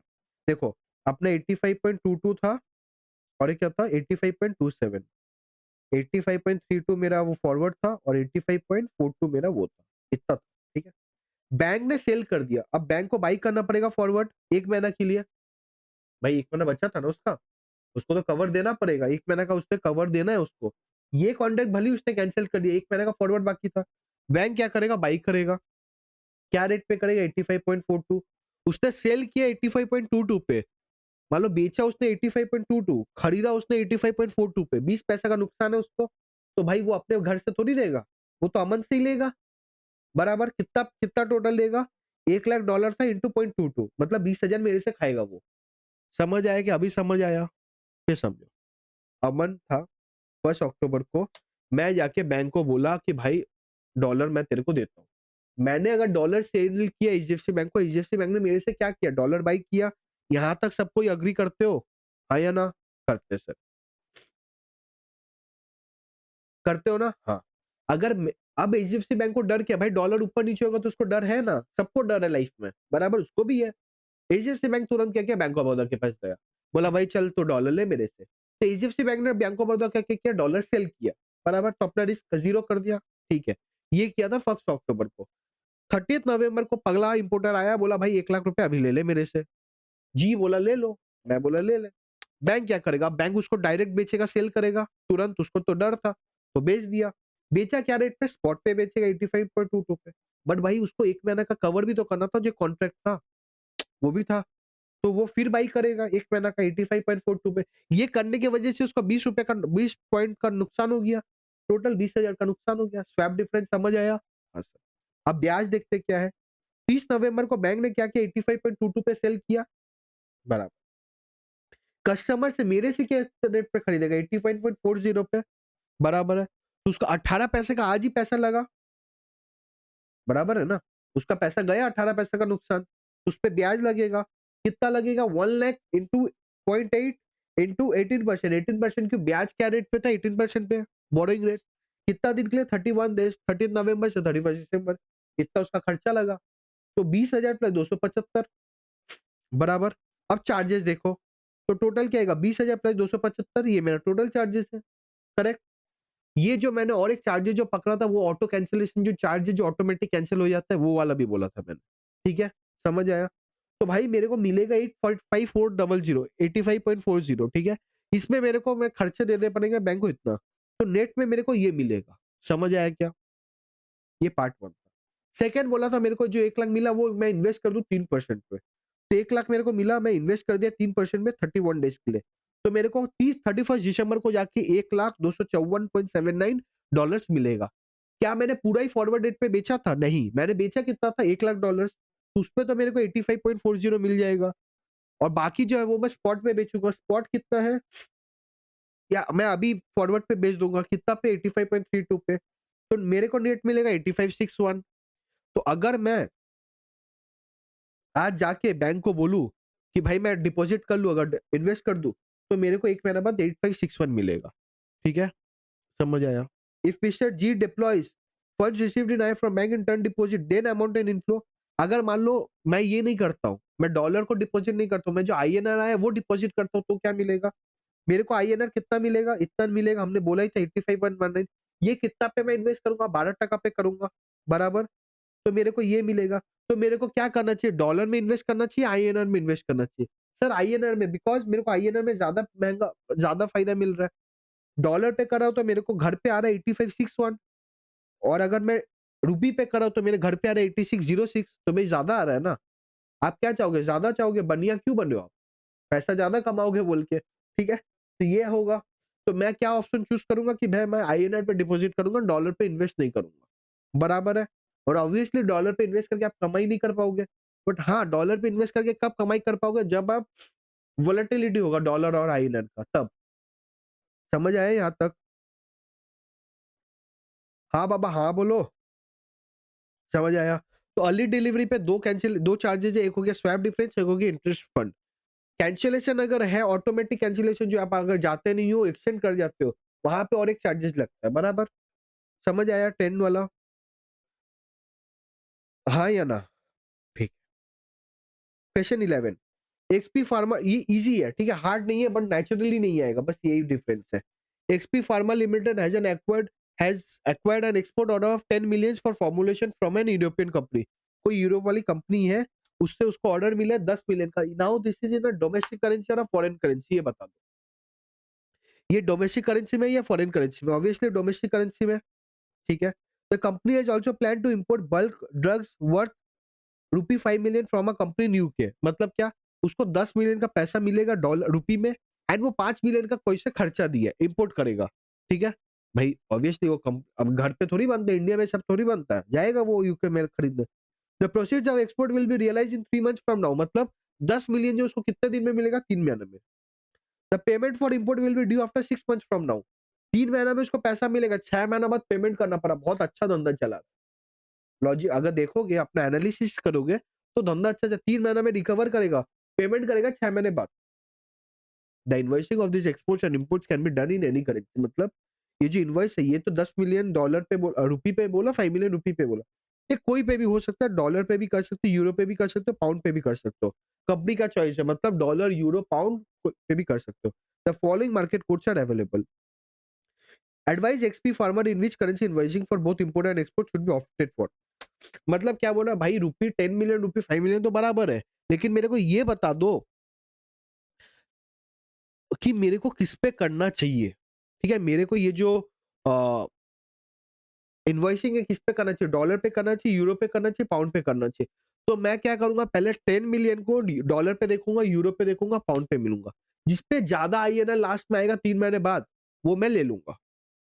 सेम चीज मैं इंपोर्ट पे देखूंगा, 6 महीने बाद जिसपे मेरे को कम पेमेंट करना पड़े वो मैं कर लूंगा। तो पहले क्या करूंगा, जो 10 मिलियन है मैं उसको कन्वर्ट करूंगा स्पॉट पे, डॉलर पे, यूरो पे, पाउंड पे, ठीक है। फिर मैं जो आया उसको मैं 3 महीने बाद मिलना पड़ा है, उसको मैं कन्वर्ट करूंगा रुपी पे, बराबर। सेम चीज मैं करूंगा इंपोर्ट के लिए 5 मिलियन के लिए। तो जिसमें एक्सपोर्ट में मेरे को सबसे ज्यादा पैसा चाहिए, इंपोर्ट में मेरे को सबसे कम पैसा चाहिए, जो आया वो मेरा आंसर है। फिर बल्ले बल्ले, ठीक है।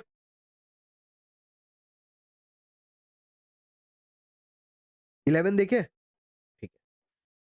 क्या बोलता है मेरे को, प्रोसीड्स ऑफ एक्सपोर्ट्स क्या बोला, 10 मिलियन हमने बोला ही। करेंसी बोला डॉलर, यूरो, पाउंड। हमने इनवॉइस क्या किया, स्पॉट पे बेचा हमने, ठीक है। 87.1, ये 10, अभी देख लो।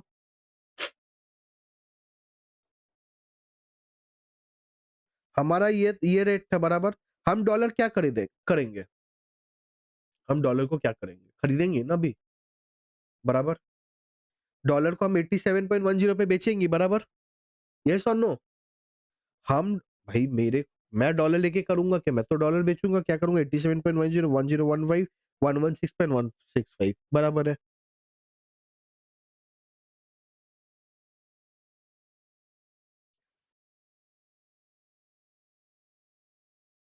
ये हमने किया। तो यहाँ पे मेरा मेरा अगर मैं इन्वेस्टिंग करूंगा क्या रेट पे करूंगा, ये वाले पे इन्वेस्ट करूंगा। अब ये मेरे को मिलेगा 3 महीने बाद, तो मैं 3 महीने का एक्सपेक्टेड रेट निकालूंगा। कैसे निकालूंगा, मेरे को प्रीमियम दिया हुआ है, तो मेरा जो स्पॉट है मल्टीप्लाइड बाई मैं उसको 3 महीने का करूंगा।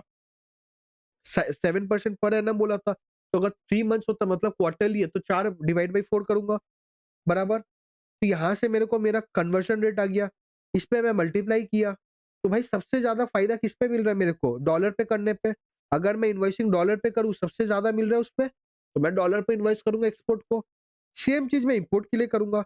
अब जब इंपोर्ट के लिए करूंगा, मैं क्या करूंगा, डॉलर बाई करूंगा।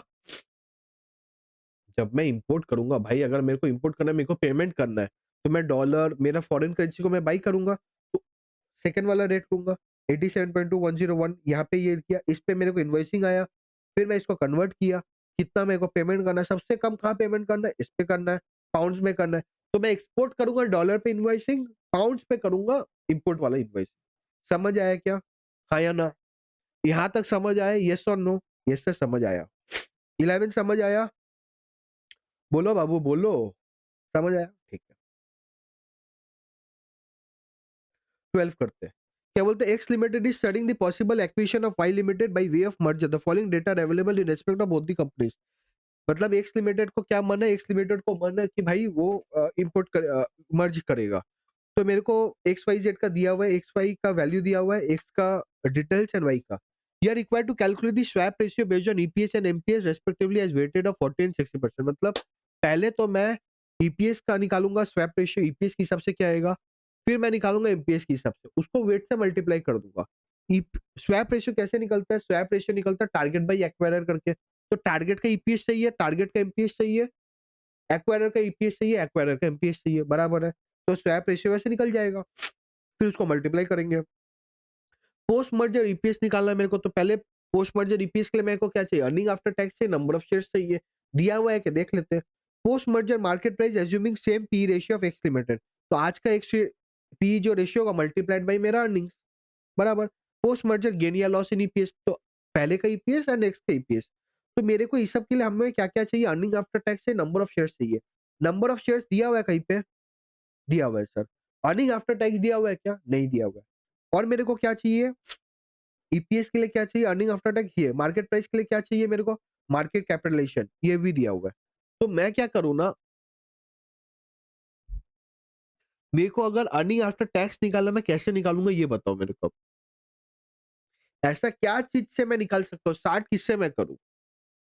अर्निंग आफ्टर टैक्स के लिए मेरा इनकम स्टेटमेंट में सोचो तो क्या होता है, सेल्स माइनस परचेस, मेरा cost of goods, sales minus cost of goods, gross profit, सारे खर्चे मार्क करके PAT, that is my earnings.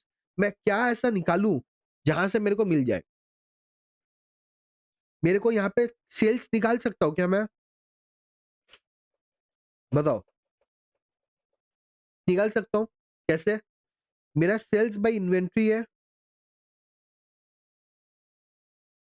ठीक है, वो रेशियो दिया हुआ है। सर डेटर से निकाल सकते थे क्या, निकाल सकते थे, बट डेटर कहाँ दिया हुआ है, दोनों वैल्यू बराबर दिया हुआ है, बट मेरे को डेटर का वैल्यू दिया हुआ है नहीं, क्लोजिंग स्टॉक दिया हुआ है। तो मैं इन्वेंट्री टर्नओवर रेशियो से सेल्स निकाल सकता हूँ। सेल्स अगर निकल गया उसके बाद क्या मैं सब निकाल पाऊंगा, हाँ कैसे, मेरे को ग्रॉस प्रॉफिट रेशियो दिया हुआ है, मेरे को ऑपरेटिंग एक्सपेंस का रेशियो दिया हुआ है, टैक्स दिया हुआ है, सब दिया हुआ है। तो पहले इनकम स्टेटमेंट बनाएंगे, इनकम स्टेटमेंट बना के अर्निंग आफ्टर टैक्स निकालेंगे दोनों का, फिर मैं उसका ईपीएस निकालूंगा, फिर मार्केट प्राइस निकालूंगा, वेट कर दूंगा खत्म खत्म। सेम चीज मैं करूंगा उसके लिए, ईपीएस के लिए भी, पोस्ट मर्जर के लिए। एंड पोस्ट मर्जर क्या होगा, स्वैप रेशियो पे होगा, उसके हिसाब से निकाल लेंगे। क्वेश्चन नंबर 12 देखते हैं, समझ आएगा यहाँ तक? ठीक। मेरा इन्वेंट्री टर्नओवर रेशियो क्या बोला, cost of goods sold closing stock. तो मेरा कॉस्ट ऑफ गुड्स सोल्ड क्या है, ये दिया हुआ है, ठीक है। तो अगर ग्रॉस प्रॉफिट दिया हुआ है 20%, ठीक है, मैंने इन्वेंट्री टर्नओवर रेशियो पे सेल्स बोला, कोई दिक्कत नहीं है। अगर नहीं दिया हुआ रहता तो हम सेल्स ही पकड़ते हैं।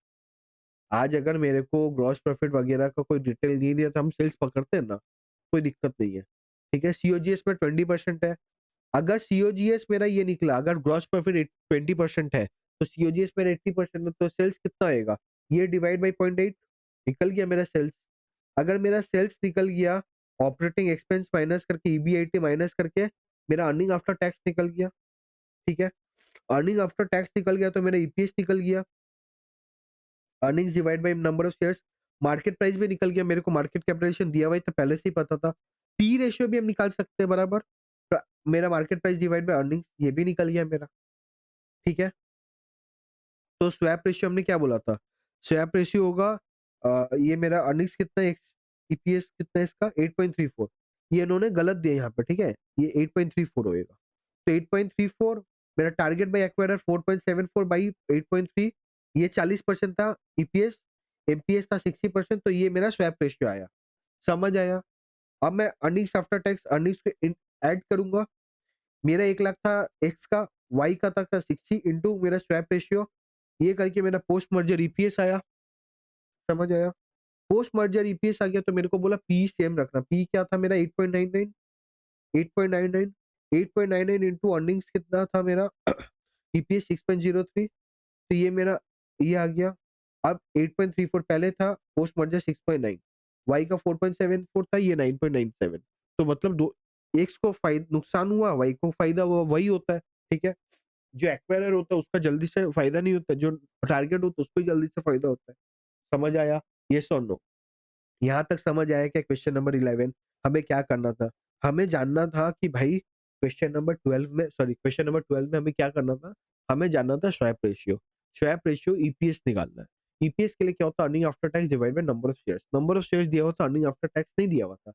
और अर्निंग आफ्टर टैक्स निकालने के लिए मेरे को क्या कोई डिटेल्स नहीं दिया था, बस दिया था टर्नओवर रेशियोज एंड कुछ डिटेल्स। टर्नओवर रेशियो से हमें ये पता चला भाई इन्वेंट्री टर्नओवर रेशियो हम यूज कर सकते हैं बिकॉज क्लोजिंग स्टॉक इन्वेंट्री दिया हुआ है। मैंने वहां बोला था inventory turnover ratio equals to sales divide by closing stock. क्या मैं गलत बोला था? नहीं, गलत नहीं बोला था, बिकॉज सब समय प्रैक्टिकली अवेलेबल नहीं रहता है। तो हम प्रैक्टिकल लाइफ में भी कवर करते हैं सेल्स को लेके, ठीक है, कभी कभी। तो सर अगर मेरे को सीओजी दिया हुआ था क्योंकि ग्रॉस प्रॉफिट दिया हुआ था वो मैंने इग्नोर किया, बराबर, आई एग्री। तो ग्रॉस प्रॉफिट को अगर मेरे को दिया हुआ है तो मैं सीओजीएस निकाल सकता हूँ। सीओजीएस क्या होगा, 80% होएगा। तो मैं यहाँ पे सीओजीएस का फॉर्मूला अगर लगाता तो सेल्स निकल जाता, सेल्स निकला, ऑपरेटिंग एक्सपेंस माइनस किया, सब करके अर्निंग आफ्टर टैक्स आया, बराबर आया 11 वाला, 12 वाला, समझ आया। क्वेश्चन 13 बहुत ईजी है, देखो एनएवी निकालना है, सिंपल क्या करेंगे ये मैं दिखा नहीं रहा हूँ, ठीक है। और let's not waste time in question 13। ये क्या करेंगे, इसको मल्टीप्लाई करेंगे, ठीक है, जो टोटल आया वो डिवाइड बाय ये करेंगे तो एनएवी आ जाएगा, बराबर है।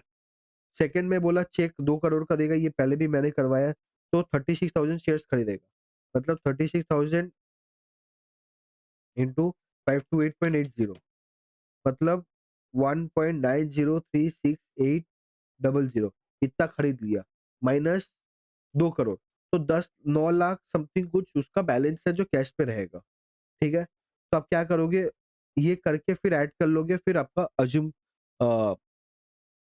Then what will be the position, मतलब नंबर ऑफ शेयर्स कितने होंगे, यूनिट्स बता दोगे, बराबर। सी में क्या बोला, सेम चीज है, सी में क्या बोलेगा, बस प्राइस चेंज हो जाएगा, ये प्राइस की जगह आप ये प्राइस ले लोगे। सी में बस ऐड रखना कि भाई 20,000 की जगह प्लस 36,000 और भी होएगा, तो टोटल यहाँ पे सी में 56,000 हो जाएगा, ठीक है। और कुछ नहीं है, क्वेश्चन नंबर 13 पे I will not waste my time, ठीक है, समझ आया क्या? आया, ठीक। क्वेश्चन नंबर 14 देखते हैं। यहाँ पे क्या बोला, फॉलोइंग डेटा मेरे को दिया हुआ है, यहाँ पे इनकम स्टेटमेंट निकालना है, ग्रोथ निकालना है। ग्रोथ का फॉर्मूला क्या होता है, बी इक्वल्स टू 1 आरओई यही होता है, ठीक है। मेरे को रिक्वायर्ड रेट ऑफ रिटर्न ये सब दिया हुआ है, करंट मार्केट प्राइस ये सब दिया हुआ है। यहाँ पे देखो एसेट टर्नओवर रेशियो दिया हुआ है। ये क्या सेल्स बाय एसेट्स कर सकते हैं? हाँ सर, यहाँ तो कर ही सकते हैं। सेल्स बाय एसेट कर सकते हैं 1.1 करके। मेरा टोटल एसेट दिया हुआ है 600, तो मैं यहाँ से सेल्स निकाल सकता हूँ। उसके बाद क्या मैं सारा खर्चा कर सकता हूँ? ऑपरेटिंग मार्जिन दिया हुआ है ये करके। क्वेश्चन नंबर 14 में देख लो। 13 में दिखा देता हूँ यहाँ पे भी। देखो 13 में यहाँ पे एनएवी निकालते हैं। यहाँ पे 56,000 करोगे, ये बैलेंस होएगा कैश, बिकॉज बोला था कि बैलेंस 10 लाख 2 करोड़ में से जो बचेगा खरीदने के बाद वो कैश में जाएगा।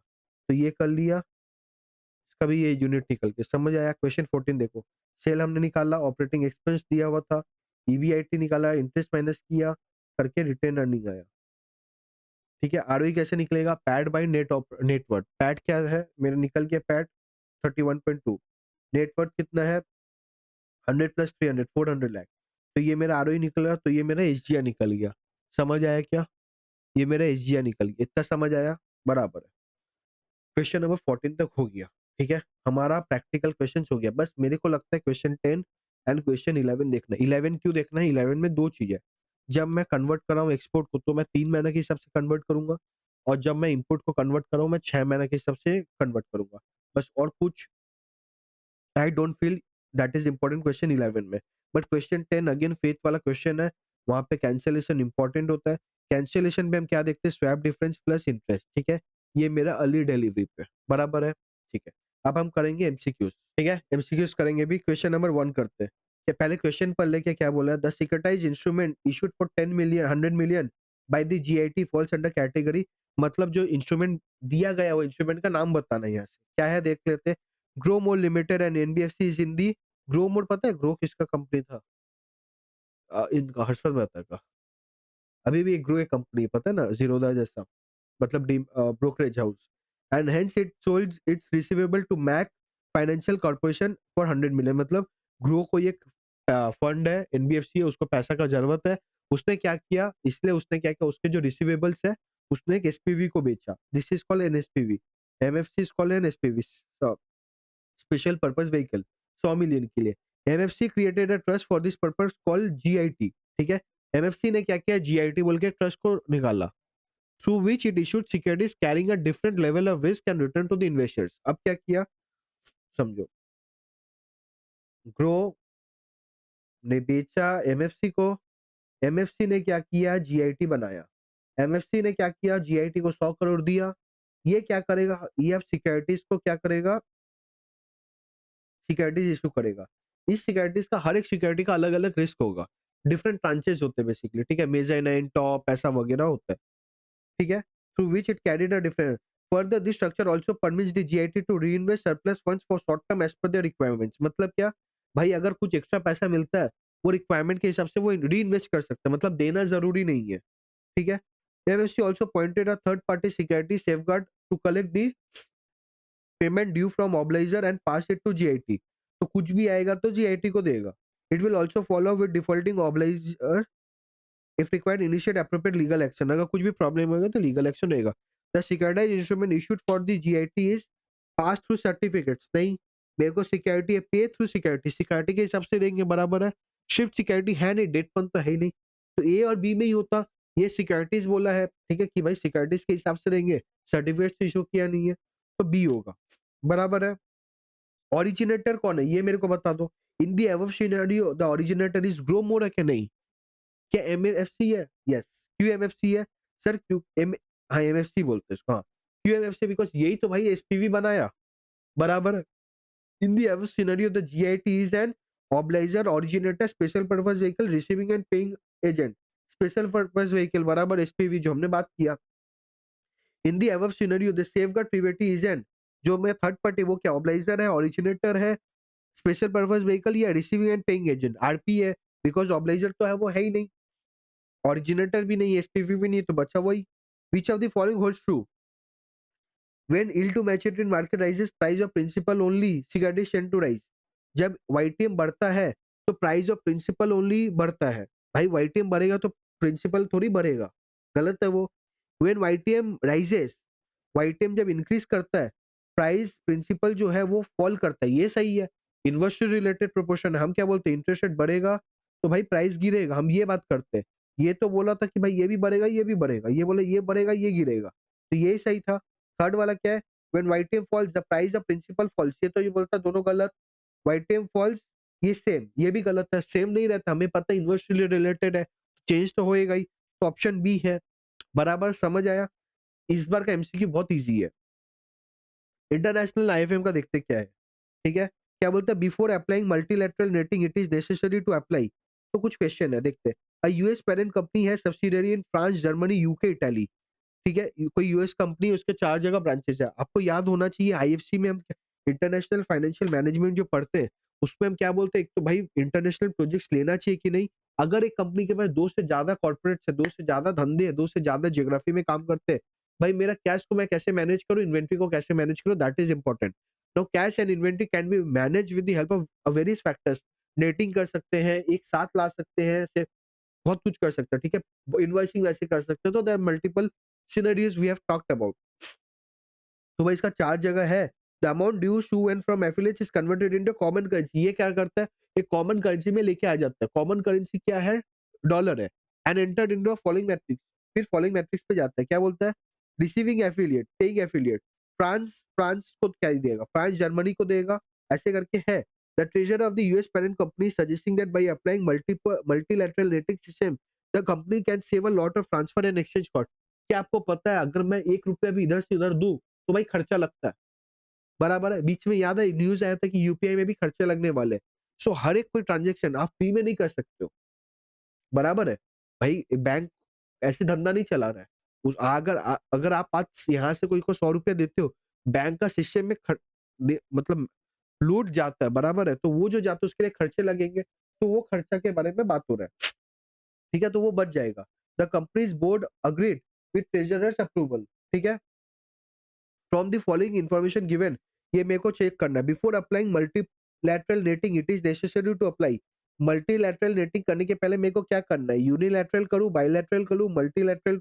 भाई मल्टीलैटरल के पहले मल्टीलैटरल क्या ही करूंगा, ये तो है ही नहीं, ठीक है। इंटरेस्ट रेट स्वैपिंग क्या काम का, यूनिलैटरल कोई काम का नहीं, बायलैटरल मतलब क्या, भाई एक 2 से ज्यादा करने के पहले पहले 2 में तो नेट करके देख लो सही है कि नहीं, तो ऑप्शन बी होना चाहिए। चेक कर लेंगे आंसर, ठीक है।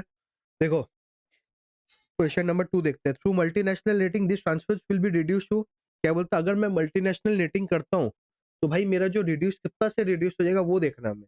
इसमें क्या करना पड़ता है, जो क्रॉस खेलते हैं ना वो खेलते हैं। देखो फ्रांस को कितना पे करना, 480। फ्रांस को मिलेगा कितना, 400, ठीक है।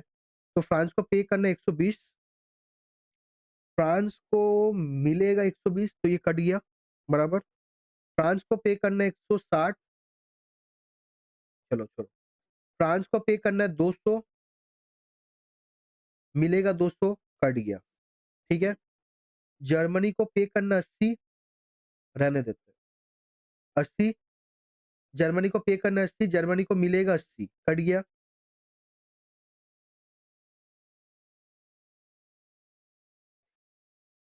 ठीक है।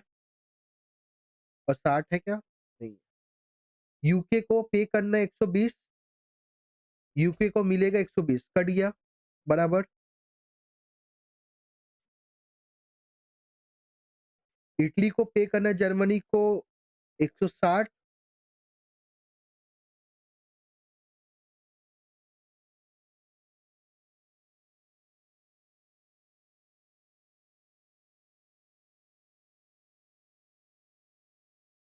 ठीक है।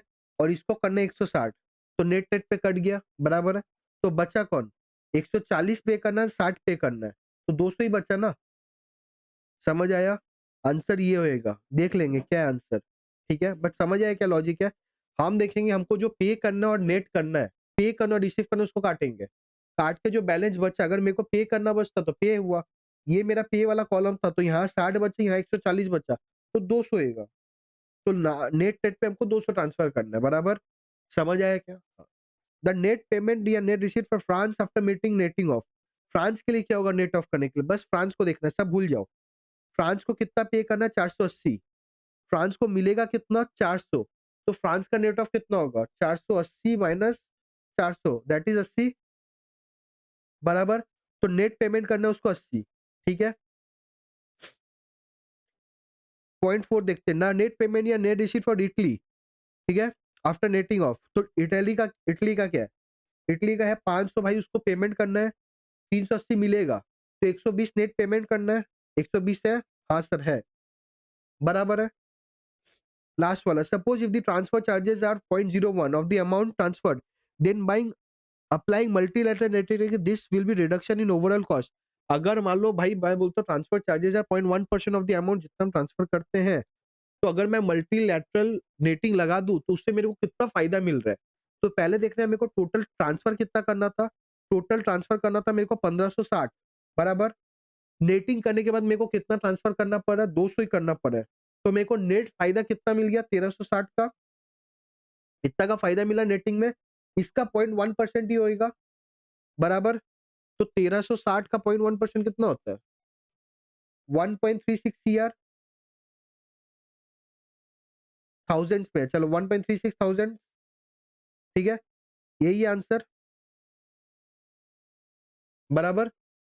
1.36 इंटू 1000 करो ना, सॉरी 0.01% है, तो 1360 into 0.01, that is 0.136 into 1000, that is 136 होएगा आंसर, बराबर। सर ये होगा क्या, नहीं होगा, क्यों, वही मैं गलत किया था, यहाँ पे मैंने 0.01 नहीं पकड़ के 0.1 पकड़ लिया था, तो आंसर सी नहीं है, आंसर ये होना चाहिए। एक बार देख लो क्या क्या किया हमने mark, D D B B A, B D B B A, B D B B A, B D B B A, B D B B A, B D B B A, बराबर है, ठीक है। इस पे एक ही trick था IFM में, देखो ये आप अगर आईएफएम का एमसीक्यू आ गया तो 90% ऑफ द टाइम आप करोगे नहीं, बिकॉज सब कोई कवर नहीं करते, ठीक है। तो इसीलिए मेरा ये रहता है कि भाई मैं 100% कवर करूं, एटलीस्ट आपको आ तो जाए। तो आप चेक कर लेना आईएफएम वाला एमसीक्यू में, अगर आप बोलोगे तो भाई, अगर आप ओवरऑल ये पेपर में बोलोगे तो मैं बोलूंगा क्वेश्चन 10 11 एंड क्वेश्चन 2 एमसीक्यू का, हार्ड नहीं है, बट ये सॉल्व नहीं करते लोग। अगर मैं नेटिंग करता हूँ, मैं कितना बचाया, कितना मैं टोटल नेट में बचाया, वो multiplied by percentage, that is my खर्चा बच जाएगा, बराबर है क्या, हाँ ना बाबू, हाँ बोलो, हाँ है ना, ठीक है। और क्या बचा है, और थियोरी क्वेश्चंस बचे हैं। थ्योरी में क्या है, what do you mean by pitch presentation, again that is a start of finance का question. Explain the various changes to efficient market theory, security analysis, भाई एफिशिएंट मार्केट थ्योरी में क्या है, वेरियस चैलेंजेस वो बता दो। Explain the reasons why conventional methods are not usefully deployed when valuing company distress, ये भी आपका सिक्योरिटी एनालिसिस वाले सम से बता दो, या बिजनेस वैल्यूएशन से बता दो कि क्यों यूज नहीं करते। Explain the various actions of the government of the foreign country by which country risk can be identified, also explain, ये वाला फाइनेंशियल पॉलिसी या फिर रिस्क मैनेजमेंट, ये वाले चैप्टर रिस्क मैनेजमेंट वाले चैप्टर में हो गई है, तो इसका आंसर देख लेने का, ठीक है। आरटीपी इज वेरी इजी, तो ऐसा कोई नहीं है कि नहीं होगा, बस question 10 and 11 again I am repeating, please देख लो, दैट इज इंपॉर्टेंट। एंड वो स्कोरिंग एक्चुअली फॉरेक्स में अगर फेथ वाला कर लोगे ना, स्कोरिंग कैसे मैं बताता हूँ, अगर 10 मार्क्स का 8 मार्क्स का क्वेश्चन है, ये 6 मार्क्स का क्वेश्चन है भाई, अगर आप फुल आंसर भी सही नहीं है, अगर मेरे को 90% भी सही है ना, मेरे को शेप मार्किंग मिल जाएगा। बट सर वो करना चाहिए क्या, करना तभी चाहिए अगर बाकी पेपर्स हार्ड आ गया। देखो फॉरेक्स में फेथ आएगा तो हार्ड है, पता है सबको, इससे ज्यादा हार्ड नहीं कर सकते लोग, फेथ में और कुछ नहीं घुसा पाएगा इंस्टीट्यूट कभी भी, ठीक है। एक्सटेंशन जो भी है सारे टाइप के सम्स में वही घुसा पाएगा, तो अगर करके जाओगे, बाकी पेपर अगर हार्ड आया तो यहाँ पे मैनेज कर लो, बराबर, समझ आया, यहाँ तक समझ आया क्या, हाँ, ठीक है। तो हम क्या करेंगे, हम आज इतना ही रखेंगे, ठीक है। आपको क्या करना है, आरटीपी को सॉल्व करना है, कोई भी डाउट है यू नो कहाँ पूछना है, सर टेलीग्राम डिस्कशन ग्रुप में, सर उसका लिंक कहाँ मिलेगा, इसके डिस्क्रिप्शन में दे दूंगा, ठीक है। पूछो, क्वेश्चंस पूछो, मेरा नंबर भी है, I will again write down my number, ठीक है, अगर आपको चाहिए 9321357556, ये नंबर है। आस्क मी एनी क्वेश्चंस, मैं जनवरी 2026 तक के लिए आप लोग के लिए 24/7 अवेलेबल हूँ, ठीक है, बस रात को छोड़ देना, ठीक है, 24 में उसको काउंट मत करो। कुछ भी डाउट है मेरे को पूछो, I will help you. Group join करो, बच्चे एक दूसरे से आप लोग का डाउट सॉल्व हो जाएगा, and then I am there to guide you. मेरा एम है, अगर आपका एम है 90%, ठीक है, 90 मार्क्स मिनिमम लाने का, तो एएफएम को इतना निचोड़ लो कि भाई 90 आ जाए, ठीक है? And it is very easy to score 90 in AFM at least. करना क्या है, बस लॉजिक समझने कहाँ पे क्या, यहाँ पे एक ही प्रॉब्लम है, एडजस्टमेंट्स। कुछ-कुछ एडजस्टमेंट्स बहुत हिडन है, उसमें दिक्कत होता है। वो अगर समझ लोगे, वो लिख लोगे, तो निकल जाएगा। एटलीस्ट 1 महीना बचा है, दिन-रात मेहनत करो एंड अपना क्लियर करो। सीए बन जाओगे, लाइफ सेट है। फिर कभी पीछे नहीं देखना है। बराबर? आज के लिए इतना ही रखेंगे। तब तक के लिए एन्जॉय करो एंड क्यूरियस रहो, because curiosity will help you discover interest and grow in your life.